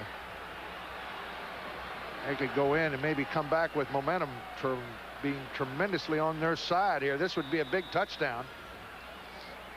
And they could go in and think it this way. You know, Ohio State's pushed us all over the field in the first half. You look up on the score, we only trailed by 1 touchdown. Boy, that's a big push. Second down, goal to go at the 6. Doug Downing from the shotgun. Into the end zone for Brunner, and it's incomplete. It was tipped by David Brown, who has moved into the secondary as a starter tonight, plays for the injured William White. We're going to take the field goal. Is it deflected again? 6 points saved here. There it is. Number 27. David Brown. David Brown on the deflection. Well, Jonathan Briggs is in to try a field goal from the 19, a 29-yard attempt with Lance Scheib holding. Briggs kicked 4 of 40 yards or more, all 4 of them last week against Illinois. And the Boilermakers get on the scoreboard. Briggs had a fine year so far. He's connected on 9 of 11 field goal attempts, and with 2 seconds remaining in the first half, it's now Ohio State 15 and Purdue 3.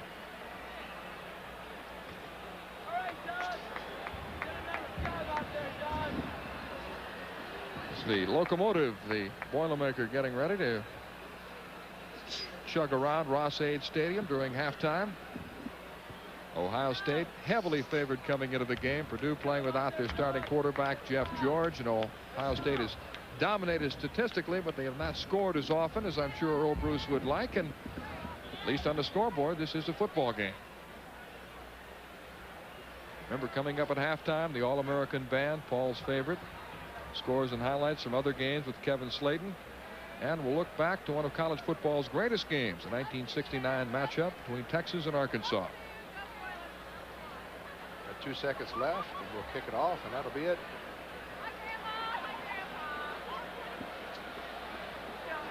Mentioned next week, Ohio State will host Minnesota, and Purdue will play at Michigan State. Michigan won this afternoon over Iowa 20-17. Minnesota beat Indiana 19-17 as both teams remained unbeaten in the Big Ten. Jamie Ross, number 5, back deep, along with Jamie Holland. And a short kick to one of the up men. And we've got 1 second left. Well, the Buckeyes will have an opportunity to one-run play if they so desire. John Sullivan recovered that kickoff for Ohio State. Sullivan, one of 2 twin brothers on the team. He and his brother Mike both play for the Buckeyes, a couple of sophomores from Timberlake, Ohio. Tom Tupa is still at quarterback. Jim Carsados was outstanding in the first quarter, but banged up his shoulder, and Tupa has taken over. Purdue back in a prevent defense with 5 defensive backs, dropping back to about the 45-yard line. Tupa's just going to take the snap, drop to a knee, and run out the first half. That's exactly what he has in mind. So that brings to an end the first half from West Lafayette, Indiana, with a score: Ohio State 15 and Purdue 3. The Buckeyes have dominated statistically with 278 yards total offense. Look at the rushing totals for Purdue, only 22 yards. I tell you, 18 of those were picked up by Jim Medlock, and I tell you, they're not going to beat anybody running the football, and everybody knows that. I think Leon Burnett knows it. They need a break. They need their quarterback to throw a few bombs and get lucky and put a touchdown on the board, and then let the pressure start to build as far as the Buckeyes are concerned. There's a first half possession. Look at that. 14 plays, 69 yards. They didn't get it in. 11 plays. They scored a touchdown. It was called back. They settled for a field goal. Then they had a touchdown, then a punt, then another field goal. So they've moved the football, but they just can't score touchdowns. Purdue, on the other hand, punt, and they went 61 yards on a couple plays there at the end of the half and put 3 points on the board. Let's see if it helps them. Matt France ready to kick off for Ohio State. A low driving kick. This is Woodson at the 8. And Rod Woodson brings it back to the 26-yard line where John Sullivan makes the stop. I think the Purdue band picked up more yardage on the ground than the Purdue running backs in the first half. Well, you know they did. 22 yards rushing. Doug Downing still at quarterback, starting in place of the injured Jeff George, who's out with a bad back. And I'll notice Rod Woodson limping off again a little bit, and they need him on offense. I tell you, they need to put him out as the flanker in the slot. I think it's open. They could use about 10 more Rod Woodsons. Tony Grant is at fullback. Jerry Chaney is at tailback. They have rarely carried the football in the first half. Play action fake. Downing to throw on first down. And the pass is dropped by the tight end Jack Berry. That's been a familiar sight. One of drop passes. I should have caught that one. It was a little bit low, but he should have caught it. Doug Downing completing 8 of 18 passes for 86 yards so far. James Medlock is in at tailback now for the Boilermakers. Ohio State, although dominating the series, has had trouble winning here. Of the 8 games played here, they've won 4. Purdue's also won 4, but the Boilermakers have won 2 of the last 3 meetings here. Shotgun formation on second down. Receiver wide open. Calvin Williams with the reception. Low again. He's been open on that little hook pattern about 5 or 6 times. Ray Jackson there to make the stop for the Buckeyes.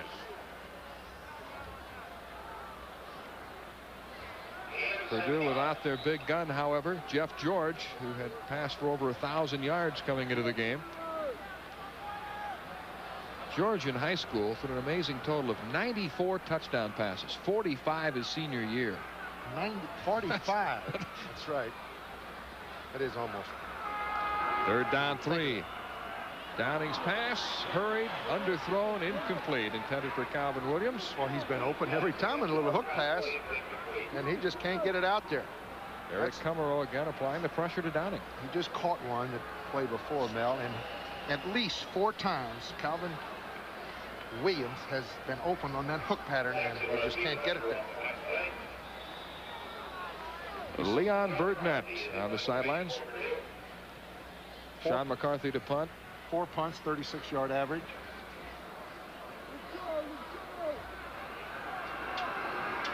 Doesn't have to worry about a high snap. He's 6'8", so he can handle about anything. Everett Ross gathers it in for the Buckeyes. And he's tackled at the 36-yard line by Tony Visco. Corsadas. And with 13:58 remaining in the third quarter, we've got a timeout with Ohio State leading Purdue 15-3.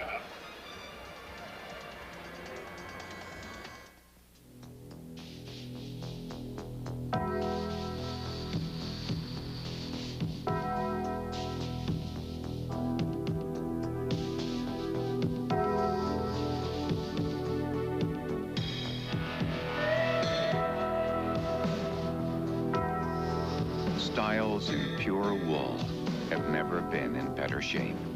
The Fit, or the Fit Gallery by Hager. You're on the 10 o'clock American flight? The meeting's this afternoon. Seems like you're busier than ever. Dad, I'm glad you could stop by. Wish I had more time. Now, when did you say you were planning on coming home again? Not until the end of the term. You know, I don't think I can wait that long. When you're something special, people know it. Jim Carsados is back in there at quarterback for the Buckeyes. He was 8 for 12 for 116 yards and a touchdown in the first half, but played very little in the second quarter. The handoff is to Jim Bryant, the freshman tailback. So Carsados is apparently all right. Tom Tupo played almost the entire second quarter. Carsados, and a good-sized quarterback, Paul, at 6'3", 219. Right. In fact, he was the same size when he played Pop Warner football. He was a 215-pound defensive tackle. Of course, he probably wanted to play quarterback in those days, but he's too big. They wouldn't let him. They wouldn't let him, right? Plenty of time for Carsados. He's got Carter open, and Chris Carter's got it for a first down. I tell you, just a beautiful move by Mr. Carter. A little zig-out pattern over there. He had his man beaten easily. It was Nat Martin over there covering. 24 yards on the pickup. Carter, who set a Rose Bowl reception yardage record a couple of years ago in 1984, caught passes totaling 172 yards in the Rose Bowl. A great receiver, only a junior. And he was a freshman then. First down at the 37. Carsados is pressured, steps up in the pocket, and guns a pass long. Touchdown! Nate Harris on the receiving end. Well, they beat Nat Martin over there again. And did you see the great move that Carsados got up inside the pocket? He looked like he was going to get sacked, Mel, and made a beautiful move. And I tell you, he has just been sensational. Watch this move he makes.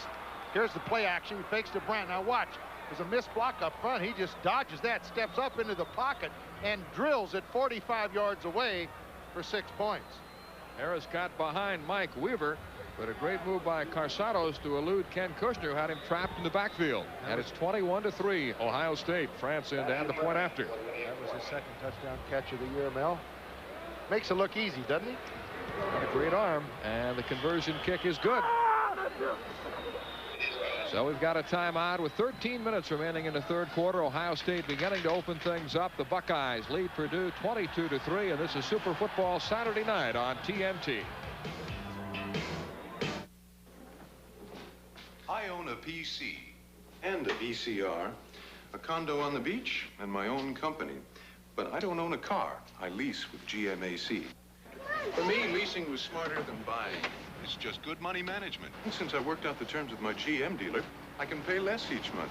It was easy. Now I've got the new car I want, and leasing frees up my money for other things. GMAC Leasing, only at your GM dealer. For you, it just might be smarter than buying. All the right parts in all the right places. Napa's putting smiles on American faces.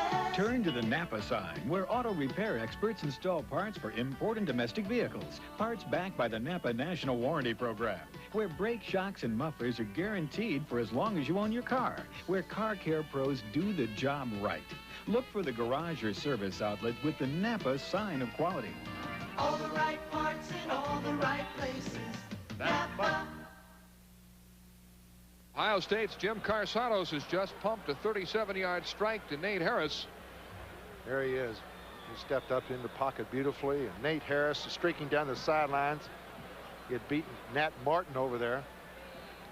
Just an easy 6 points. Nat Martin, the free safety, didn't get over in time. Harris with his second touchdown reception of the year. Another of those Buckeye receivers with great speed. He's got 4.4 speed. Rod Woodson is back deep. 22-3, Ohio State leading. High short kick. Woodson runs up to take it. And he's knocked down at the 31-yard line. Tackle made by Orlando Craig of Ohio State. Last year, Ohio State passed for 177 yards against the Boilermakers. Tonight, the Buckeyes have 207 yards passing. Carsados has passed for 177, and Tom Tupa, his backup, has 30 yards passing. And he's really only played the first quarter and that first series. So if he'd have played the whole second quarter, no telling how many yards he would have. Tony Grant is the lone setback. John Hayes puts wide to the right. Bruner and Williams wide left as Doug Downing pumps and now unloads. Penalty marker is down as the reception is made at the 40 by Calvin Williams. Great catch by Calvin Williams down the left sideline. Doug Downing just kind of threw it up for grabs. It was right on the money. It's going to be a 26-yard pickup. I think Calvin Williams was interfered with also. They'll take the play, of course. Look at that pump fake. They're just sailing up in the air, and Calvin Williams played it beautiful. Ray Jackson on the coverage for the Buckeyes. Interference on the defense. Decline. First down. They'll take the gain. Ortho Courts, our referee. But see, here's where the penalty doesn't help you at all. It only helps you if the pass is incomplete. He was held up. I've always contended, now he makes the catch. There's the flag. It should be a 10-yard penalty tacked onto that if he makes the catch. Makes sense, Mel? Makes sense to me. The handoff is to James Medlock. Let's check in with Kevin Slayton, the winner of the Huey Lewis lookalike contest. All right, a couple of games that are tied right now, Mel. One of them a big surprise if it stays that way. Tulane and Mississippi State all knotted at 13. Tulane is 1-4. Mississippi State 5-1. Arkansas and Texas tied at the half. Let's go back to West Lafayette. Thank you, Kevin. Jerry Chaney checks in a tailback for Purdue. The Boilermakers with a 2nd and 6 at the Ohio State 39. Downing's pass is incomplete, intended for his tight end, Brad Schumacher, at 6'7", a big target. Yeah, he really hummed it in there a little bit too hard that time. Schumacher couldn't hold on. No interceptions tonight for Ohio State. I tell you, they have been a very opportunistic defense, especially in the last 4 games. For the year, they've got 26 takeaways. That's an average of about 6 a game. But Earl Bruce says the problem has been, although the defense forces a lot of turnovers, the offense has not taken advantage of those turnovers as he'd like to see. 3rd down 6. Joe Jenkins is playing linebacker for Ohio State in place of the injured Michael Key, who was shaken up in the first half. Downing's pass is complete to Rick Bruner, knocked out of bounds at the 22-yard line, and he's got a first down. Right on the money. Good pitch by Browning that time. That's the best offensive play we've seen all night for the Boilermakers. It's going to be a 17-yard pickup. Eric Kumaro is coming from the weak side very quick, but Doug Downing gets it off right on the money. A good pitch by Downing. Bruner steps out of bounds. Rick Bruner, senior from Boca Raton, Florida, got the first down for the Boilermakers, and they're trying to counter that touchdown right now. It's like Doug Downing is loosening up and getting a little more confidence in the second half. Looks a lot better. Showing a lot more poise. You're absolutely right, Mel. First down at the 21, the handoff to James Medlock. Every now and then they run just to keep the defense semi-honest. That's right. Because they know what's coming. Purdue has virtually no running game, and Leon Burnett is aware of that. He said, we'd like to have some balance in our offense, but we simply don't have a running game. Got 9 new starters on offense this year. That's part of the problem. Purdue has not rushed on 2nd down tonight, so let's see what they'll do here on 2nd and 5. Hayes splits wide to the left. Bruner is wide to the right. Lorenzo McCline in there at running back. Downing will throw. He dumps it to number 24, Jerry Chaney, the team's leading receiver. Darrell Lee made the stop. Gain of 3. It'll be 3rd and 2.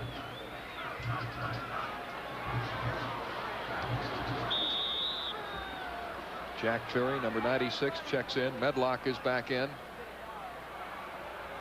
Ernie Schrameyer, number 16, is also in for the Boilermakers. 3rd down 2 at the 13.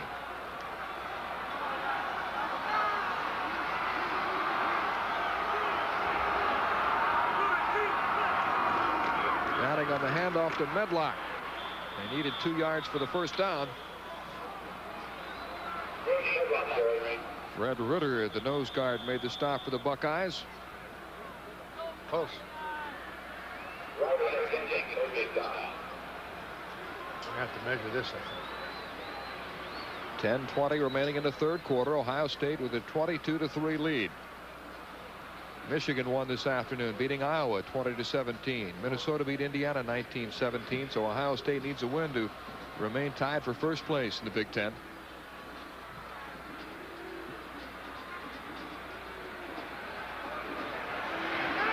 First down. By the nose of the football.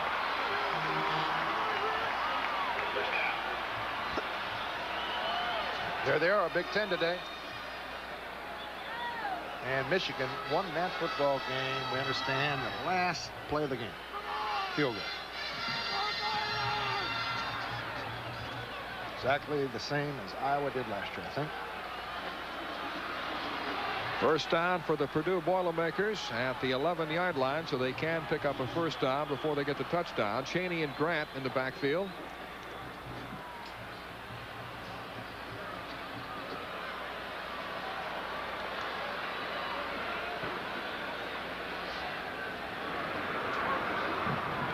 Procedure penalty against Purdue. This field is a very special football field, this grass field.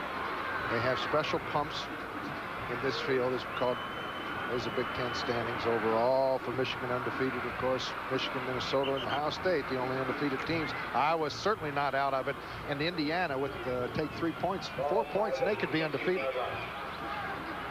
As a result of the illegal procedure penalty, it's now first down and 15 at the 16-yard line.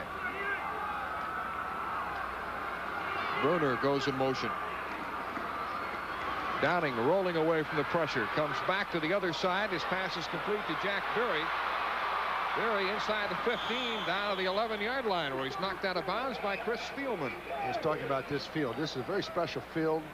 They tell us that no matter what kind of weather it is, whether it's rainy, snowy, ice, or anything, this field will not freeze, and it just drains beautifully. They have suction pumps underneath it about a foot, and the water drains right out of this, and it's just special. You know, when you told me it was a special field, I felt a little tug at my heart. I thought you were going to tell me one of those great stories about your past at Notre Dame. Instead, you're telling me about suction pumps. That was kind That's of the only thing great happened to us here, that we got to play on a special field. Second down and 10. And it looked like we had some movement up front. One of the Ohio State men across early, but the question is, was he drawn off? I don't know. I don't know whether he was offsides. He made the first move. Did he come across into the neutral zone? Yes, he did. Offsides, Ohio State. I think it was Spielman. I think it was the inside linebacker. Now watching 36. Here he goes. Now he tries to come back. Very wisely, the center snapped the football when he's in the neutral zone. He was offsides. He gets 7 points. Anything can happen. So it'll now be second down and 5 at the 6. Another good break for Purdue here if they can get it in here. Calvin Williams and Rick Bruner are wide to the left. John Hayes is split to the right.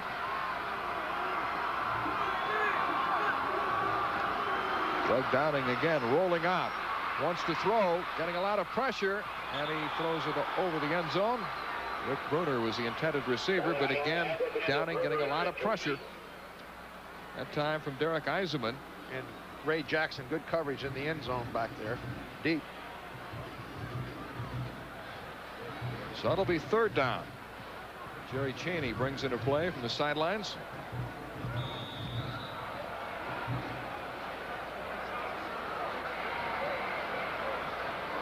You see the defensive signal being sent in. Defense says sack the quarterback. Tony Grant in motion. Downing into the end zone, and it's intercepted. Pass is picked off by David Brown.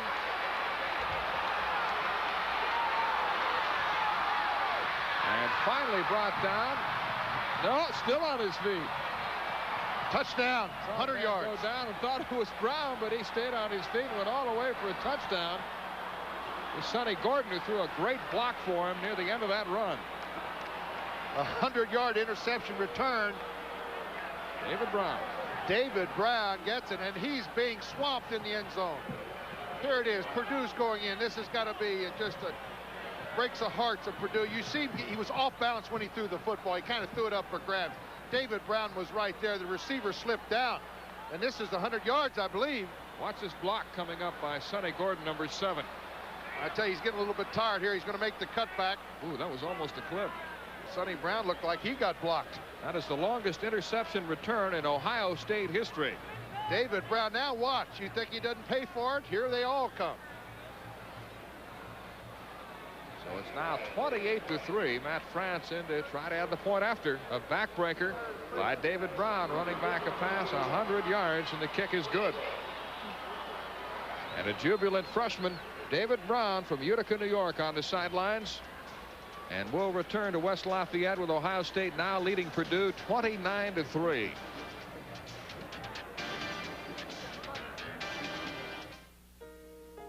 We're not a company. But we recognize potential. We develop it. We use it. We'll make sure that as your responsibility grows, so will you. As your ability for leadership grows, so will you. Working with us, you'll gain self-confidence. Become a person with a future. We're not a company. We're your country. We're the Marines. The Army. The Navy. The Air Force. We're the armed forces. It's a great place to start. Give me a light. That's not correct, Steve. Don't just ask for a light beer. Come on, give me a light. You asked for it, Steve. Bud Light! Yes, Steve. Bud Light. The light beer with the first name and taste. Don't just ask for a light. Bud Light, because everything else is just a light, Steve. Portions of tonight's game are being brought to you by the people that make glass containers naturally. Folks, we're going to take another look at this because I think this has got to be a Big Ten record in the history of the Big Ten. Let's see how far it was. Here's the pitch. Downing throws it in the end zone. This is 100 and I'll say it's 105 yards, wouldn't you, Mel? That's over 100 yards, that's for sure. 105-yard interception return. Now, right here, Sonny Garden, he gets kind of blocked by Purdue. Watch. Yeah. Looked like the defender had already fallen down. The longest interception for a touchdown in Ohio State history. A big thrill for David Brown, who's starting only because William White is injured. That was Doug Downing, number 14, who appeared to block Sonny Garden down. So he didn't have a chance at the tackle anyway. David Brown, 105 yards, a Big Ten record. You sure about that? Yes, sir. Okay. That's what my man tells me on the right, and he's never wrong. The Big E? The right, the Big E. Elvin the Big E Lindblad, our crack statistician. Pat O'Morrow will kick off. He had been the place kicker before losing his job to Matt France. Medlock at the 5.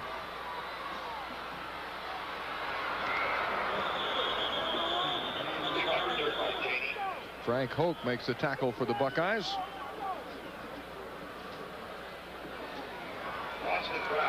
So that'll be a first down for Purdue, but a rather subdued crowd here at Ross-Ade Stadium as David Brown has silenced them with a 100-yard plus interception return for a touchdown to make it 29-3 Ohio State. It's Brown's second interception of the year. Has to be the biggest thrill of his young career. Oh, man. He'll remember that play now forever. I mean, forever. So will Downing. Absolutely. Doug Downing will operate from the shotgun. He's completed 13 of 27 passes.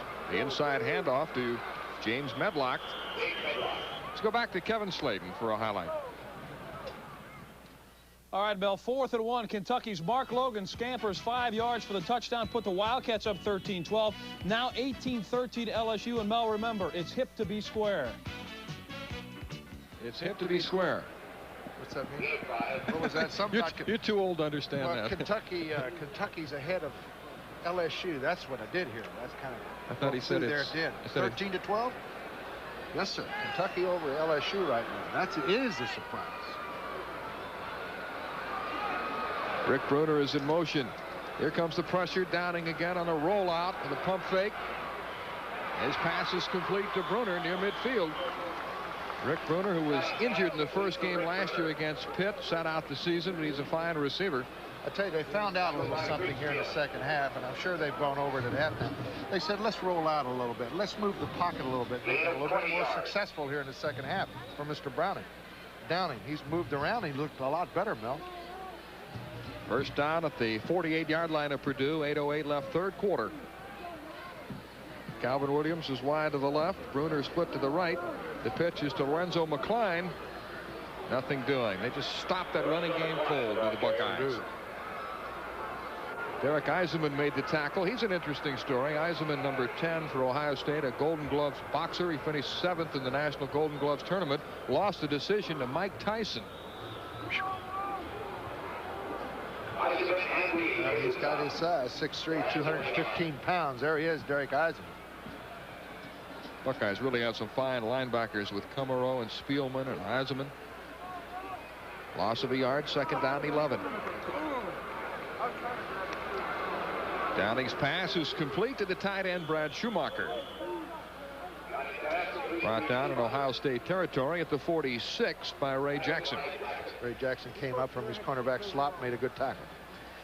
We take a look at the Ohio State bench with Earl Bruce right there in the middle, the little hefty one with the headphone on. Play action sheet in his left hand. Chewing the gum. Overall coaching record here. He went 11-1 his first year as the head coach of the Buckeyes and was named Big Ten Coach of the Year. 70th win tonight if he gets it. He's well on his way. 3rd down, 5 at the 46. Downing in trouble, and he's buried. 2 Buckeyes there. The first man to get to him was number 57, John Sullivan. Poor blocking up front all night for that offensive line from Purdue. In fact, Paul, the brothers Sullivan, Mike and John, combining on the tackle. How about that? Twin brothers. Oh, he had no chance. Penalty coming up against Purdue. John Sullivan, Timberlake, Ohio, sophomore. Illegal procedure against the Boilermakers. Sean McCarthy is in to punt. Penalty was declined, so it'll be 4th down and 16. Ohio State with a 29-3 lead. Everett Ross is deep for Ohio State.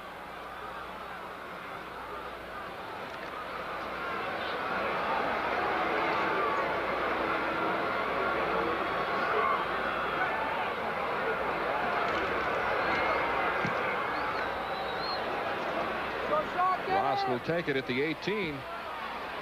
Got some running room up the middle. Well, he's dangerous. Matt Morgan brings him down at the 24-yard line. 41-yard kick by Sean McCarthy and a 9-yard return by Ross. Before this year's over with, Everett Ross is going to break a punt return. You mark my words. This kid knows how to run back punts. He goes right straight up that field, and if he gets by that first flag, he's gone. Paul, I bet you knew that the lighting for tonight's game is being provided by Musco Sports Lighting of Oskaloosa, Iowa. For 3 years I've known that. They've done a great job. It really is amazing really how is. they These are light portable the lights, folks. They're on trucks. On trucks, and they light this place up. It's the first night game ever played here. We have 6 minutes, 14 seconds remaining in the 3rd quarter. Jim Carsados is still at quarterback for Ohio State. He's thrown 2 touchdown passes tonight.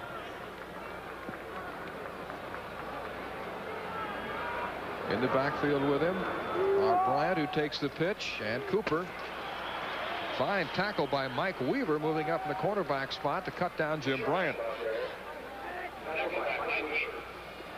Weaver, one of 2 California junior college transfers in the secondary for Purdue. A loss of 2 yards. Well, anytime they've wanted any yardage tonight, they could either go to either one of their flankers.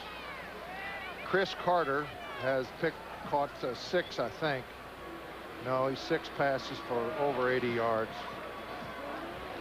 Carter splits to the right. Everett Ross wide to the left.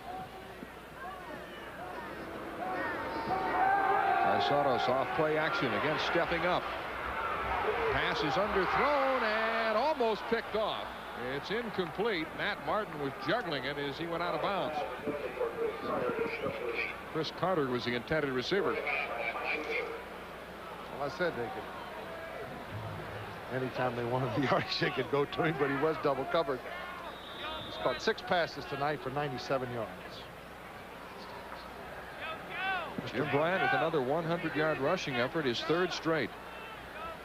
Only a freshman from Bishop McDevitt High School in Harrisburg, Pennsylvania.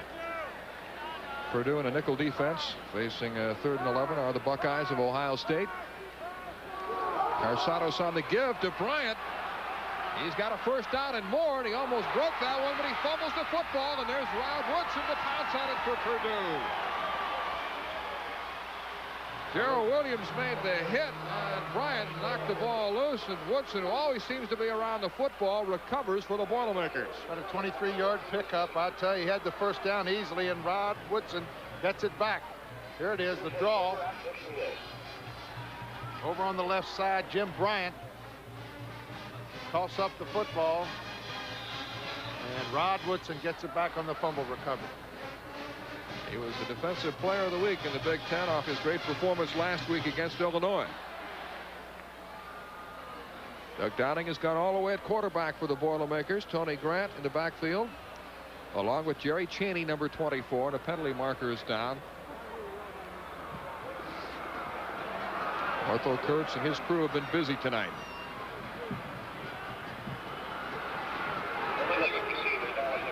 Got to turn that microphone on, Ortho. They forget too sometimes. It may be broken as much as they've used it tonight. Illegal procedure against Purdue, so it'll be 1st and 15 for the Boilermakers at their 45. 5:17 remaining, third quarter. John Hayes splits out wide to the left. Rick Bruner is wide to the right.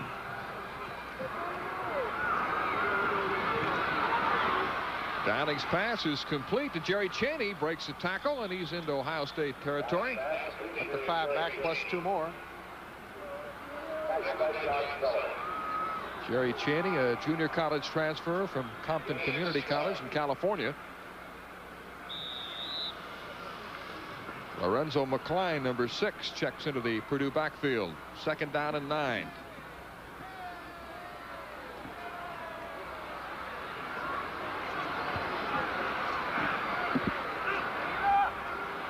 Snap is fumbled by Downing. And the pass is incomplete as Rick Bruner tried to make the catch and was hammered from behind by Greg Rogan. Knocked it loose. Greg Rogan timed it beautifully.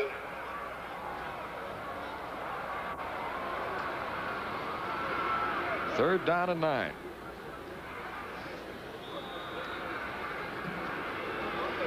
McCline is back in for the Boilermakers. Downing has completed 16 of 31 passes in his first collegiate start for 176 yards. And you've seen he's been intercepted by David Brown, who ran it back 100 yards plus for a touchdown.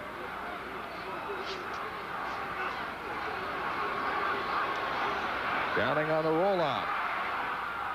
Pass is incomplete. Tried to connect with Calvin Williams. Leon Burnett says that in the offensive scheme, when they attempt to pass, they first look for the long pass and the medium pass, but most often have to settle for the short pass because they don't have the deep speed. They don't have the guys that run the 4.5, 4.4 40s and get downfield. Sean McCarthy is in to punt again. He's kicked 6 times already for an average of 37 yards. What I've seen tonight, I know Rod Woodson's got to play defense, and he's might have a little weakness in his ankle. But I tell you one thing, if Jeff George gets back, I'd put Woodson in there on offense, wouldn't you? He looks like he runs down the field open at all times. McCarthy unable to get off the punt. He's going to try to run for it. Knocked out of bounds. You see where they spot it. They'll mark him out at the 41-yard line. He does not get it. Ray Jackson knocked him out. Well, he had to do that, folks. He was forced.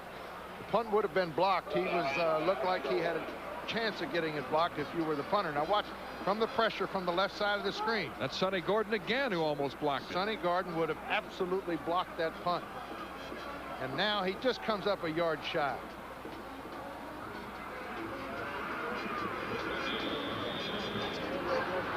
So with 4:21 remaining in the third quarter, Ohio State takes over, leading 29-3, and this is Super Football Saturday night on TNT.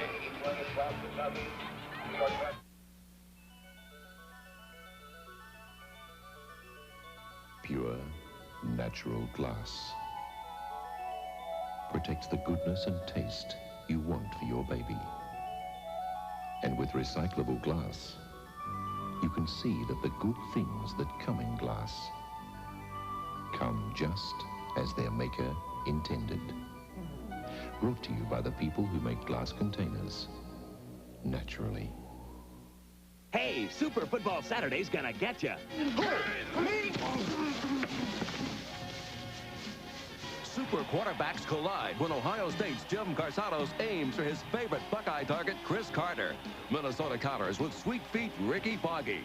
Then on Super Football Saturday night, All-American Dale Jones leads Tennessee's defense against Georgia Tech's power-packed microchip backfield. Super Football Saturday at 12:30 and 7 p.m. Eastern on the Super Station next week. Back in our Atlanta studios, top-ranked Miami rolling over Cincinnati, although the Bearcats have gotten on the scoreboard 31-13 at the half. And Wake Forest still leads Maryland, but the Terps are coming back 27-14 in the fourth quarter. Let's go back now to West Lafayette, Indiana. Ohio State with the football at their 40-yard line. First down and 10 with 4:21 remaining in the third quarter. Jim Carsados back to throw. He's going long. He's got a man open. And the pass is caught by Everett Ross. He's hit. The ball is loose. Doesn't matter. The flag down. I'll tell you, Carsados has had a field day. He put that ball. You couldn't throw it any better. He got hit at the 1-yard line. There's a flag back here for holding. 59 yards on the pitch. Well, you said that Ross would break for a long one eventually. Well, I mean, he's going to break a punt before the year's over with on his punt return. This kid's a good football player. And Ross there, they're going to bring it all the way back. I think they could have, they got George Cooper. Defense. We have got holding on the offense. They offset, will replay the down. Replay the down. I think they got George Cooper. He really looked a little bit disgusted and stomped into the ground as if, no, I didn't hold. But I tell you, Carsados is just playing pitch and catch, isn't he? He's got a gun. Whew. He'll be a sleeper in the draft. Now, what I mean by a sleeper in the draft, I don't know if he'll go #1, but whoever gets him is going to get a good quarterback. He's got the size. He's 6'3", 220. You know, these other quarterbacks are Testaverde. He's going to go ahead of him, maybe Pay. But I'll tell you one thing, I like this kid. Good year for quarterbacks. Yes, sir. Harbaugh of Michigan. I'll take this kid. First and 10 at the 40. Shovel pass to Cooper. Breaking tackles. He's got a first down. Big George Cooper, the 246-pounder, finally brought down by Tony Visco of Purdue. That's a completed pass. It's ruled a completed pass, a little shovel pass. Cooper had to make a big adjustment when he came out of high school to Ohio State, even a tailback in high school, and was used to carrying the ball. And here with the Buckeyes, he's had to learn to block and has become a good blocker. 11 for 16, 191 yards. He's had a 60-yard pass called back. First down at the Boilermaker 46. Play action by Carsados. Again, the pump fake, and again going long, this time for Carter. It's incomplete. Misjudged it. Mike Weaver back defending for Purdue. Threw it up there as far as he could throw it, let Chris Carter go up for it. He mistimed it. A lot of times they are successful with that maneuver because Carter has a vertical jump of 34 inches. On this day, college football, Red Grange ran for the most touchdowns in one game in Big Ten history with 5 against Michigan. You played with Red, didn't you? Yes, I wish I did. Number 77, the Galloping Ghost, he was mine, I'll tell you. I used to watch him broadcast Chicago Bears games when I was growing up as a kid. With Lindsey Nelson. Jim Bryant adding to his total. He's over 100 yards. Ken Kushner made the tackle, number 94 for the Boilermakers. By the way, a lot of people have asked me about my man Lindsey, and he's down in Knoxville, Tennessee. Want to say hello to him tonight. We're having a little retirement dinner for him down there November the 6th in Knoxville. University of Tennessee is helping put it on. A lot of us are from all over the country are going back. He's going to go into the Sportscasters Hall of Fame in New York a little bit later on in November. Lindsey will be there. Keep it loose in Knoxville. One of the greats in this business. Carsados all by himself. What a fake he made inside the 20 to the 15 and down at the 11-yard line. And Earl Bruce holds his breath as that goes on right there. A little bootleg, and I could just see the coach, oh, get out of bounds, step out of bounds. But he doesn't. He cuts back, picks up 29 yards. See him pat Chris Carter on the helmet. Carter threw a fine block for him. Look at that defensive back over on the other side. That's Derek Kelson. Turned his back to him. Didn't know it was the bootleg. Now he cuts back here. That's Kelson falling down right there as Earl Bruce holds his breath. Jim Carsados from Fullerton, California. Looks like a linebacker in the picture. Handoff is to Cooper, blasting down near the 6-yard line. Fred Strickland, number 48, made the tackle for the Boilermakers, but Ohio State is threatening to score again. Look how big that kid is. Look at those thighs. Of the fullbacks who played at Ohio State, you mentioned some of them earlier. Oh, wow. Pete Johnson and Bob White and Bob Ferguson, Jim Otis and Von Brodnax. Who are the best in your estimation? I don't, boy, it's awful hard to say. I'll tell you, Jim Otis played a long, long time, was a great football player. And then White was a great football. I don't know, there's been so many. Pete Johnson of the Cincinnati Bengals went on for a great career. I'll tell you. Let me look at the running backs they've had. Handoff is to Jim Bryant, who's rushed for over 130 yards. Bill Hitchcock brings him down.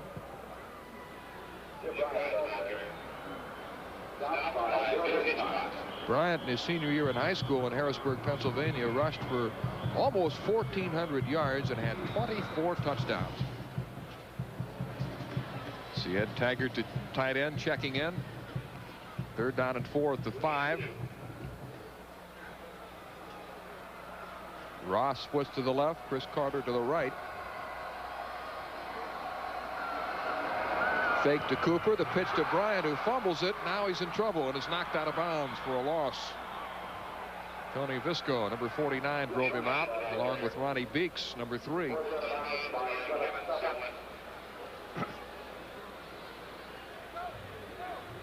Loss of a couple of yards on the play. We near the end of the 3rd quarter. Just over a minute remaining, and Ohio State leading by 26 points. Here comes another field goal. Matt France has already kicked 3 of them. All have been relatively short inside the 30. This will be from the 15, so it's a 25-yarder, his longest attempt of the game. Penalty markers down as France is kicked. First miss for him this year. He popped it up. Let's check out the penalty. It's against Purdue. That's 5 yards. And now you got a decision to make. You're going to kick a field goal here. 4th, and it'll be 4th and 2. I'll bet they go for it. Why not? Leading. Well, it's the 3rd quarter, and I think that this will probably be the last we'll see of Carsados.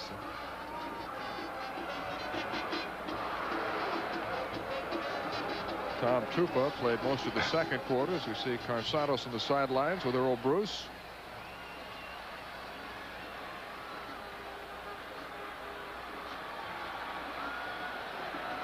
And the Buckeyes will take the penalty.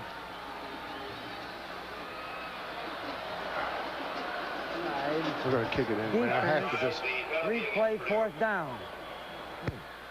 So it'll be 4th down and 3. And this attempt will be from just outside the 10, so about a 21-yard attempt for Matt France. And this one is good, so he is still perfect. He's kicked 4 field goals tonight. And the Buckeyes hike their lead to 32-3. The only Purdue score, a field goal by John Briggs. France has kicked 4 field goals for the Buckeyes. Jim Carsados has thrown for 2 touchdowns. Talk about the great running backs at Ohio State. They've also had some outstanding quarterbacks, including Art Schleister, the Buckeyes' all-time leading passer.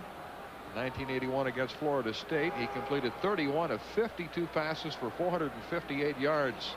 The Buckeyes' single-game record.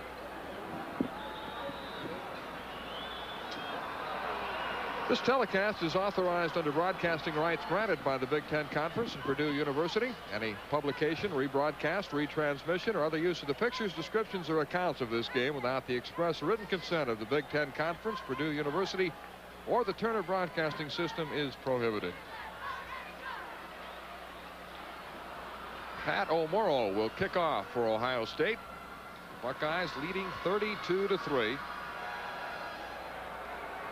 Jerry Chaney, number 24, number 6, Lorenzo McCline are deep for the Boilermakers.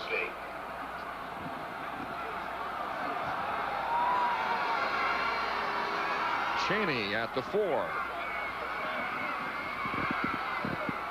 And Jerry Chaney is brought down at the 23-yard line by Dwight Smith. Kickoff returned by Jerry Chaney. Less than a minute remaining in the 3rd quarter.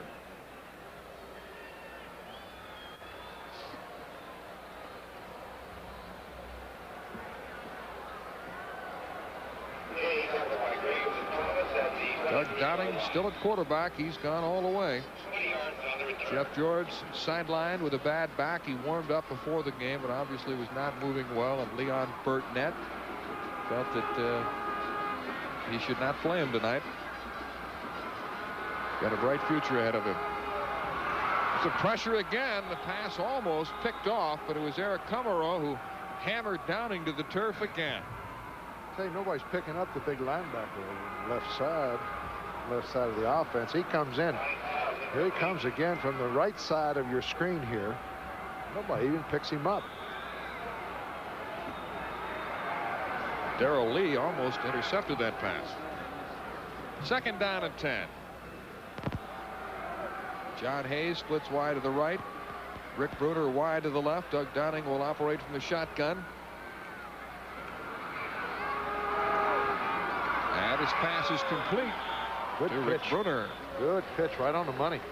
Now, see, he had a little time to throw the football that time. Mel, he stepped up into the pocket and just put a little zip on it. Rick Bruner from Boca Raton, Florida, came to Purdue as a walk-on.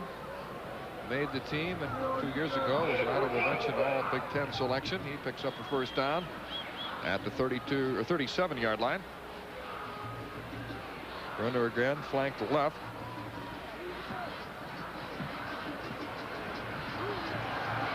Handoff is to Lorenzo McClain, bouncing to the outside. Nice run by McClain for about 8 or 9 yards. Sonny Gordon finally cut him down. Lorenzo McClain, a sophomore from St. Louis, Missouri. Was redshirted last year because of a knee injury.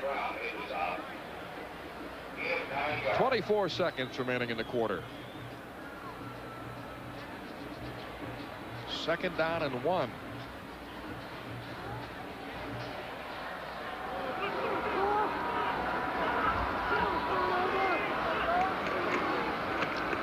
McClain picks up the 1st down.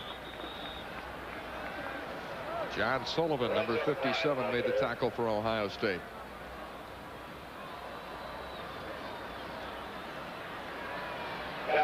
So they'll move the chains. Clock stopped while they move the chains, and the 1st down pickup by the Boilermakers. Calvin Williams brings into play from the sidelines. And now it looks like Purdue's going to take. That's the end of the quarter. So Downing is coming over the sidelines. The end of 3 from West Lafayette. It's Ohio State 32 and Purdue 3. We'll be right back. Charlie, give me a light. Charlie, a Bud Light. If you just ask for a light beer, you never know what you'll get. Give me a light. Bud Light. Hey, thanks. So if you want the less filling light beer with the first name and taste, don't just ask for a light beer. Can I have a light? Bud Light. Bud Light. Because everything else is just a light. The first look will move you with revealing shapes that reveal even more about the overall design. But there's an inner design that can only be felt when these cars are actually driven. This is Ford today, designed to move you like never before. Have you driven a Ford lately? This is Super Football Saturday night on Turner Network Television. Great deal, but you know the manufacturer's warranty is just 90 days. May I suggest this dandy little service contract? When you buy most TVs, you pay a lot extra for a service contract. But at Curtis Mathis Home Entertainment Centers, there's no additional charge for our exclusive 4-year warranty on parts and labor. You see, our terrific audio and video products aren't the only reasons it's worth coming to Curtis Mathis. Curtis Mathis, is it really worth it to go anywhere else?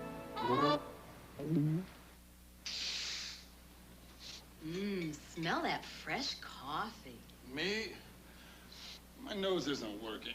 It's all stuffed up. We'll have a Halls. Halls Mentholyptus with vapor action penetrates deep into clogged nasal passages to help your stuffy nose feel clearer, while Halls soothes your throat to help your cough. Is Halls Vapor Action working? Yeah. Are you pouring? For penetrating relief, get Halls Vapor Action. You're watching Superstation, WTBS.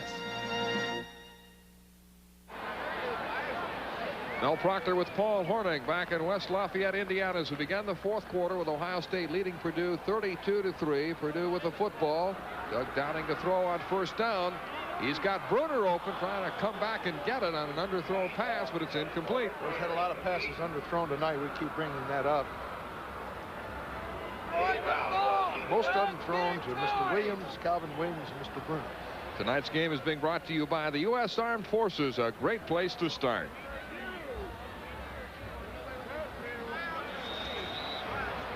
Second down and 10 for the Boilermakers at the Purdue 47. The Mets and the Red Sox scoreless in the fifth inning and first game of the World Series tonight. And if not for John Briggs' field goal, Ohio State will be throwing a shutout at Purdue tonight. Downing under pressure all night long. A screen pass to Tony Grant. And run by Grant, still on his feet. He's got a first down at the 37-yard line. Picked up about 14 yards, a little screen. Tony Grant from Jeffersonville, Indiana. Little pitch, Downing over 200 yards now throwing the football. Cuts back, makes a good move back to the inside, picks up 14 the first down. Grant did it all in high school at Jeffersonville. He played linebacker, middle guard, defensive end, and safety on defense, and offensively rushed for almost 1,000 yards. First down at the 38. Doug Downing back to throw. He's got Bruner for another first down. He takes it down inside the 20 to the 16-yard line. Doug Downing in his first college start has completed 19 of 37 passes tonight. Bruner was wide open on this pitch. He always is. They have been wide open on their little hook patterns right there. Ohio State defense very, very soft. You see the defensive man, Ray Jackson, he's about 8 yards off the receiver there. A ball spotted at about the 17. That Ohio State secondary known affectionately as the Men of Brutality. It's their nickname. Bruner's caught 5, yeah. Sure has, 5 for 93 receptions. Man wide open. Calvin Williams in the end zone, but Downing's pass was too long for him. He'd gotten behind Ray Jackson. And now let's pause 5 seconds to allow our local stations to identify themselves.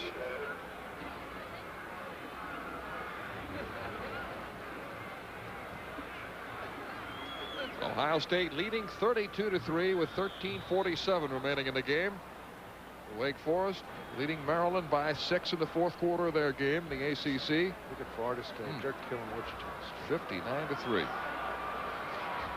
Miami over Cincinnati. Third quarter. Second down and 10 for Downing. Pump fake. Now in trouble and throws over the middle again. A receiver wide open, and it's Tony Grant. Brought down at about the 3-yard line. Boy, Grant didn't know that was coming. I tell you, Downing did a fine job with the pump to the left side. Then he found his fullback, Tony Grant. Gentleman he was just talking to over the middle. Watch this pitch now. He throws it off. His back foot puts it right on the money. Down to the 2. First and goal. Another look. You see, he just really doesn't step forward. Doesn't set up too well. He just kind of throws it. First and goal to go situation for the Boilermakers. This Ohio State defense has allowed just 4 touchdowns in the last 19 quarters since they lost to Washington. And the pitch is to James Medlock trying to turn the corner, and he's brought down for a loss. Greg Rogan and Ray Jackson combining on the tackle.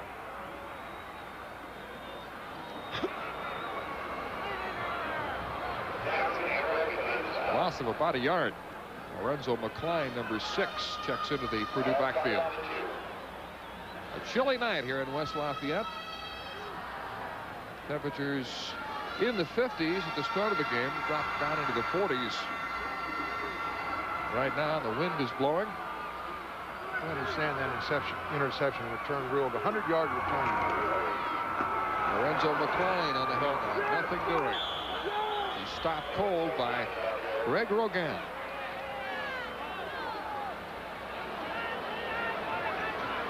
with that Ohio State defense stiffening inside the 5. They don't want to give up a touchdown. Lost another yard. Got a Purdue player injured. Looks like number 78, Mike Connors, the starting right tackle. It's a relatively inexperienced offensive line. Connors and Todd Tyree are the only returning starters for Purdue on the offensive front. Let's go back to Kevin Slayton for an update. All right, Mel, Arkansas has scored. They now have the lead over Texas, 21-14 in the third quarter. Kentucky creeps closer to LSU, 18-16 fourth quarter. And the World Series game, Darling against Hurst. Mets and Red Sox scoreless in the 5th. Let's go back now to West Lafayette. All right, thank you, Kevin. There are probably a lot of people watching Kevin Slayton tonight and saying, what is Tim McCarver doing football? Because Kevin looks a little bit like Tim McCarver. He could pass for his younger brother. It's either Tim McCarver or Huey Lewis. You're going to have him looking like everybody before it's over with. Wait till basketball season. All right. We got a good one here.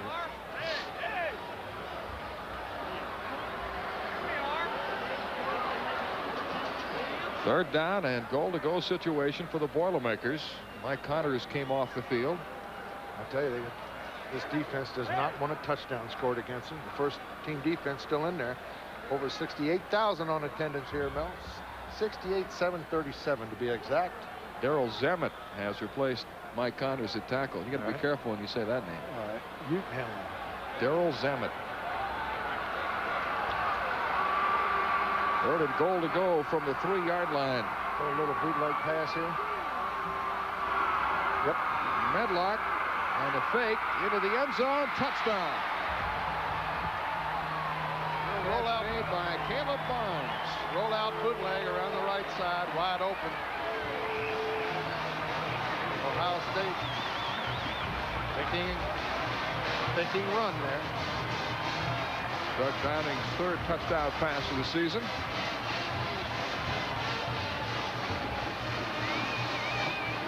There's the fake. Pretty good fake by the deep back, and then he's wide open down in the end zone. 6. First collegiate touchdown. Caleb Barnes. Boy, Medlock really did a great job of carrying out that fake. You're right. He really did. He made that big jump. So it's now 32-9 in favor of Ohio State, and the Boilermakers will go for 2. Rick Bruner is in motion. Doug Downing back to throw. Quarterback draw, and he stopped short. Still trying to get it, and he does. Great second effort. He was hit see him just reach out with a football and break the plane. Yeah, he looked like he was hit from behind. A couple of them tried to get in on the tackle, and they shoved him over. So they got the 2 points, and it's now Ohio State 32 and Purdue 11 with 11:59 remaining in the game. This is Super Football Saturday night on TNT. Almost home. Night, guys. Where's your dad? Follow your nose now. Hi. You two been rolling steel or rolling in dirt? Honestly. That's dirt. That's tough. That's jelly donut. Good luck, Tide. Watch Tide work on some of the toughest stains or odors. Tide won't quit till clothes come clean. More toast pop? Hey, guys. Hey. Honey, that came out real nice. Surprised me, too. You dry this outside. On tough dirt and odors, clothes come clean because Tide won't quit. Green Bay, Wisconsin, 20 below. The last place you'd want to be with the cold. Unless you're the Green Bay Packer backers. So we asked them to try Alka-Seltzer Plus cold medicine. That stuff just cleared out my head. Should have found it a long time ago. Got rid of my aches and pains. Straight up my runny nose. And Alka-Seltzer Plus, that's all I ever needed. 8 of every 10 Packer backers who tried it switched to Alka-Seltzer Plus cold medicine. Fast, effective relief for tough winter colds. Doug Downing on a quarterback draw tacks on 2 points, and Ohio State now leads the Boilermakers of Purdue 32-11 with just under 12 minutes left in the game. 3-yard touchdown pass from Downing to Caleb Barnes, capping that 12-play, 77-yard drive. Downing tonight has completed 21 of 40 passes for 245 yards. And remember, coming into this game, he had completed only 16 of 31 passes for 158 yards the entire season. had a good second half. I tell you, he's looked pretty good. You have to hand it to the kid. He's being rushed. And Leon Burnett, I think, changed a little offensive thinking at halftime. They said, let's try to get outside, roll out a little bit. Battle of the undefeated next week, it looks like. Minnesota at Ohio State. This is Jamie Holland at the 15. He takes a hit, doesn't he? Woo! As they say, upended. Gordon Rush made the tackle for Purdue, and he really laid one on him. Now we're going to get some second-line players. Vince Workman checking in, the sophomore from Dublin. Tom Tupa is back in there at quarterback. So that will probably be a night's work for Jim Carsanos. First down for the Buckeyes at the Ohio State 27. Bill Matlock, number 11, is in there at fullback along with Workman. The handoff to Vince Workman, stopped for a loss. Kevin Holly, number 99, busting through to stop him. Holly, a 265-pound senior from Washington, Pennsylvania. 3-yard loss. It'll be 2nd and 13. Chris Carter brings into play from the Ohio State sidelines. Tupa hadn't thrown the ball too much. 8 out of 16 for only 120 yards on the season. Now he's being updated for the whole night tonight. Play action fake. Tupa drills a pass to Workman, and he's knocked out of bounds. Actually, he has stepped out at about the 26. Not the first team, is it? Workman has had some impressive moments for the Buckeyes this year, and against Utah, he came off the bench and rushed for 168 yards and 2 touchdowns. Nate Harris, number 26, is back in for Ohio State at flanker. Along with Chris Carter. 3rd down and 11.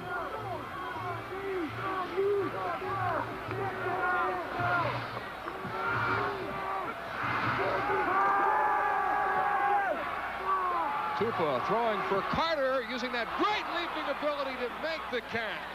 What a catch. He was double teamed over there. There's actually 3 Purdue jerseys over there. Donnie Beeks was there, number 3, but Chris Carter just wanted it a little bit more, Mel. Watch this catch. And I tell you, Tupa, all he did was look at him all the way. They knew it was coming. There's the underneath coverage. Now you see 3 Beeks. Look at this catch. Great concentration on the football. And he gives the Buckeyes a first down at the 48. Chris Carter with a 21-yard reception. He's caught 7 passes for 117 yards tonight. Handoff is to Vince Workman. Breaks a tackle, still on his feet. Gets to the outside.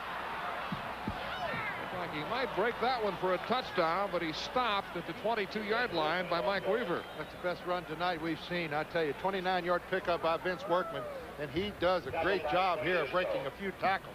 Here it goes off the right side, right tackle, just a power play. Look at the cut. And he breaks the tackle here, keeps his balance. Good cutting back against the grain. There's 2-3, 3 tackles broken. Vince Workman, 29-yard pickup. Good run. He gives the Buckeyes a first down at the Purdue 23-yard line.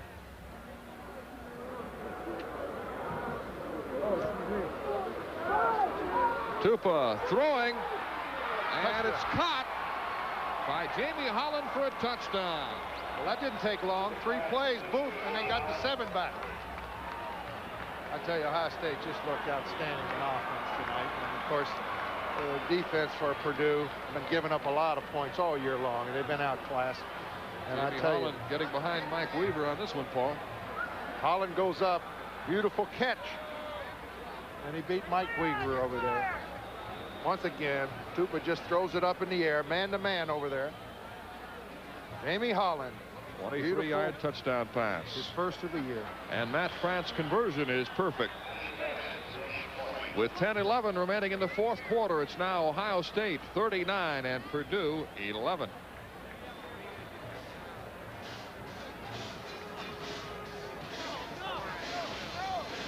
I don't know. What are you going to do? I don't know. I'd go to college. Me too. If I had the money. Yeah. So what are you going to do?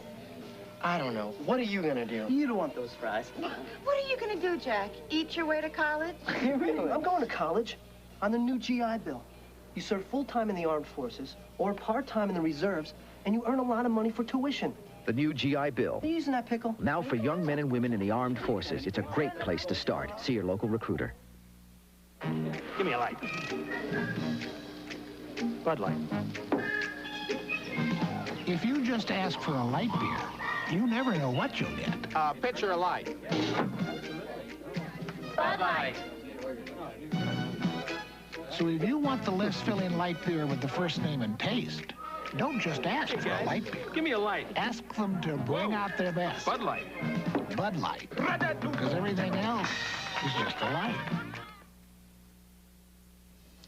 LSU starting to pull away from Kentucky. Freshman Eddie Fuller, his first collegiate carry, 17 yards to the touchdown. 25-16 LSU, 2.5 minutes left in that one. Now let's go back to Mel Proctor. Mel Proctor along with Paul Hornung back in the cozy confines of our press box here in West Lafayette. There we are, yes, sir. As they say, high atop Ross-Ade Stadium. A lot of people leaving the stands, a lot of people leaving the press box, it looks like, but we're going to be here. We can't get out. Yes, sir. The 39 points scored by the Buckeyes tonight is their second highest point total of the season. They scored 64 against Utah, beating Utah 64-6 in a non-conference game. Pat O'Morrow will kick off for the Buckeyes. Lorenzo McCline and Jerry Chaney are back deep for Purdue. Rod Woodson is no longer in their running back kicks.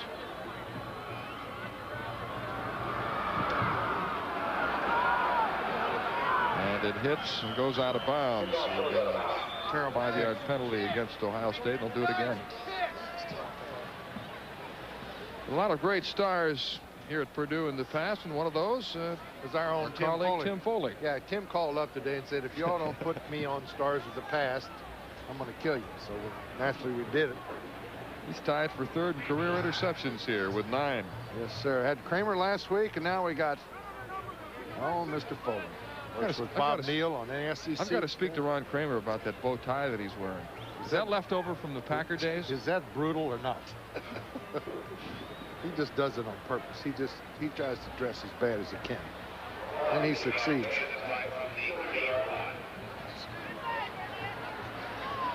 Ohio State with a 5-play 73-yard drive capped off by a 23-yard touchdown pass from Tupa to Jamie Holland. And now Morrow will kick off from the 30 following the penalty.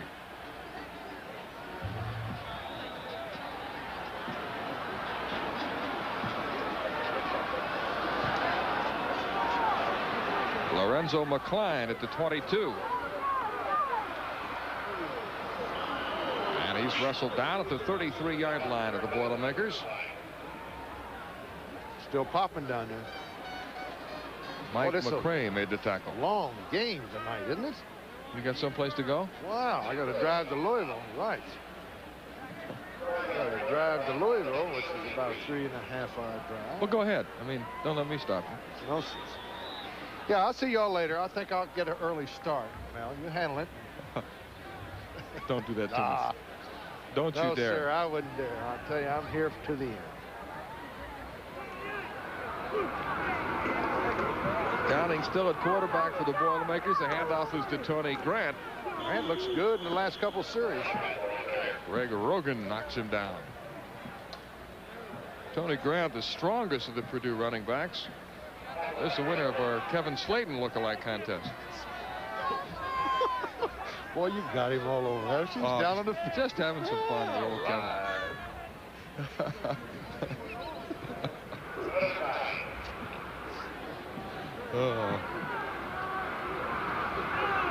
Gain of 8 yards, so it'll be 2nd down and 2 for the Boilermakers.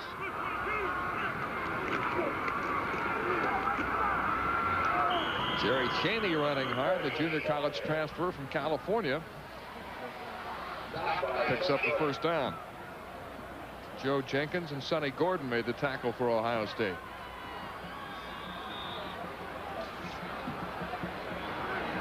Stadium now about half full. They've gone back to fraternity houses to enjoy the rest of the evening. Strange experience for these fans here, the first night game, West Lafayette.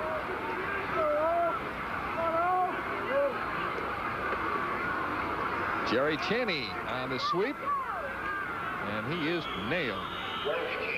Ray Jackson brought him down. A lot of the first-team defensive players are still in there for Ohio State. Jackson and Gordon still in there in the secondary. Right. Kumaro. Yep. That's a little surprising, leading 39-11. That's right. You'd think they'd had the full second group in there. Maybe they don't have that many players on the traveling squad.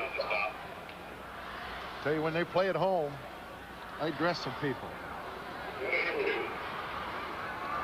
Second down and 7. Doug Downing to throw, getting pressure. And his pass is complete to James Medlock, and he's got a first down at the 40-yard line. Joe Jenkins made the tackle.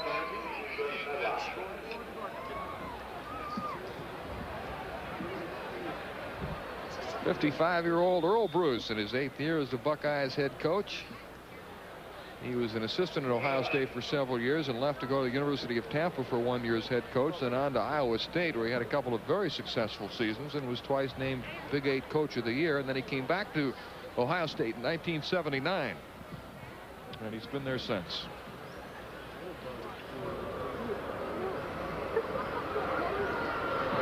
Tony Grant on the carry.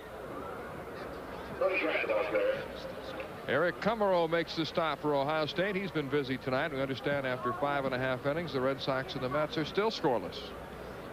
Are you a baseball fan, Paul? Oh, yes, sir. Did you play? In the playoffs and the World Series. Did you play in high school? Yes, I did. Played high school baseball. I was asked for a few tryouts, I'll have you know. What position did you play? I played third base, shortstop, second base. I pitched a no-hitter once. We lost 8-7. That's a true story. You must have walked a few. No, I walked a few, and I hit about 15. They wouldn't let me pitch. Downing chased out of the pocket, throwing on the run, and it's incomplete.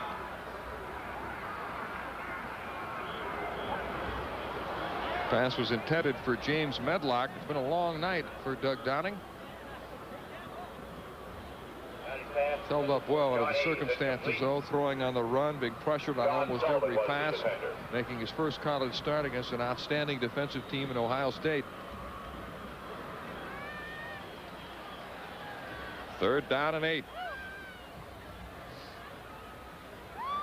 Calvin Williams splits to the left. John Hayes is wide to the right. Hayes had a big touchdown reception last week against Illinois to tie the score late in the game. Downing in trouble again. Pass is deflected. He tried to go to Rick Bruner. He's been open. Batted down. He's been open all night, Rick Bruner. Fourth down. They'll go for it. Downing must feel like he's running through a maze whenever he tries to complete a pass. He really does. There's the man, Woody Hayes, a great legend. Great coach. Led the Buckeyes to 13 Big Ten titles. 5 national championships. Boy, and he does a great job going around. You should hear him speak. He's one of the great speakers I've ever had the pleasure of listening to. Fourth down, 4th and 8 for the Boilermakers. They try to keep this drive alive. Downing rifles the pass. It's complete to John Hayes for a first down. This refuses to go down. Get a little rough down there. 4th down, they pick it up. Greg Rogan finally stopped him. Hayes, a junior from Fort Wayne, Indiana. So we look at Leon Burnett. Asked Leon who've been the biggest influences on him in his career. He said his high school coach, Joe Urban, back in Meade, Kansas, who taught him how to get people into shape. And he also said he was a master at handling people. He said Darrell Rogers at San Jose State and Michigan State taught him about pass offense, and he learned his defensive philosophy from Tom Bass, who was a defensive coordinator for several NFL teams.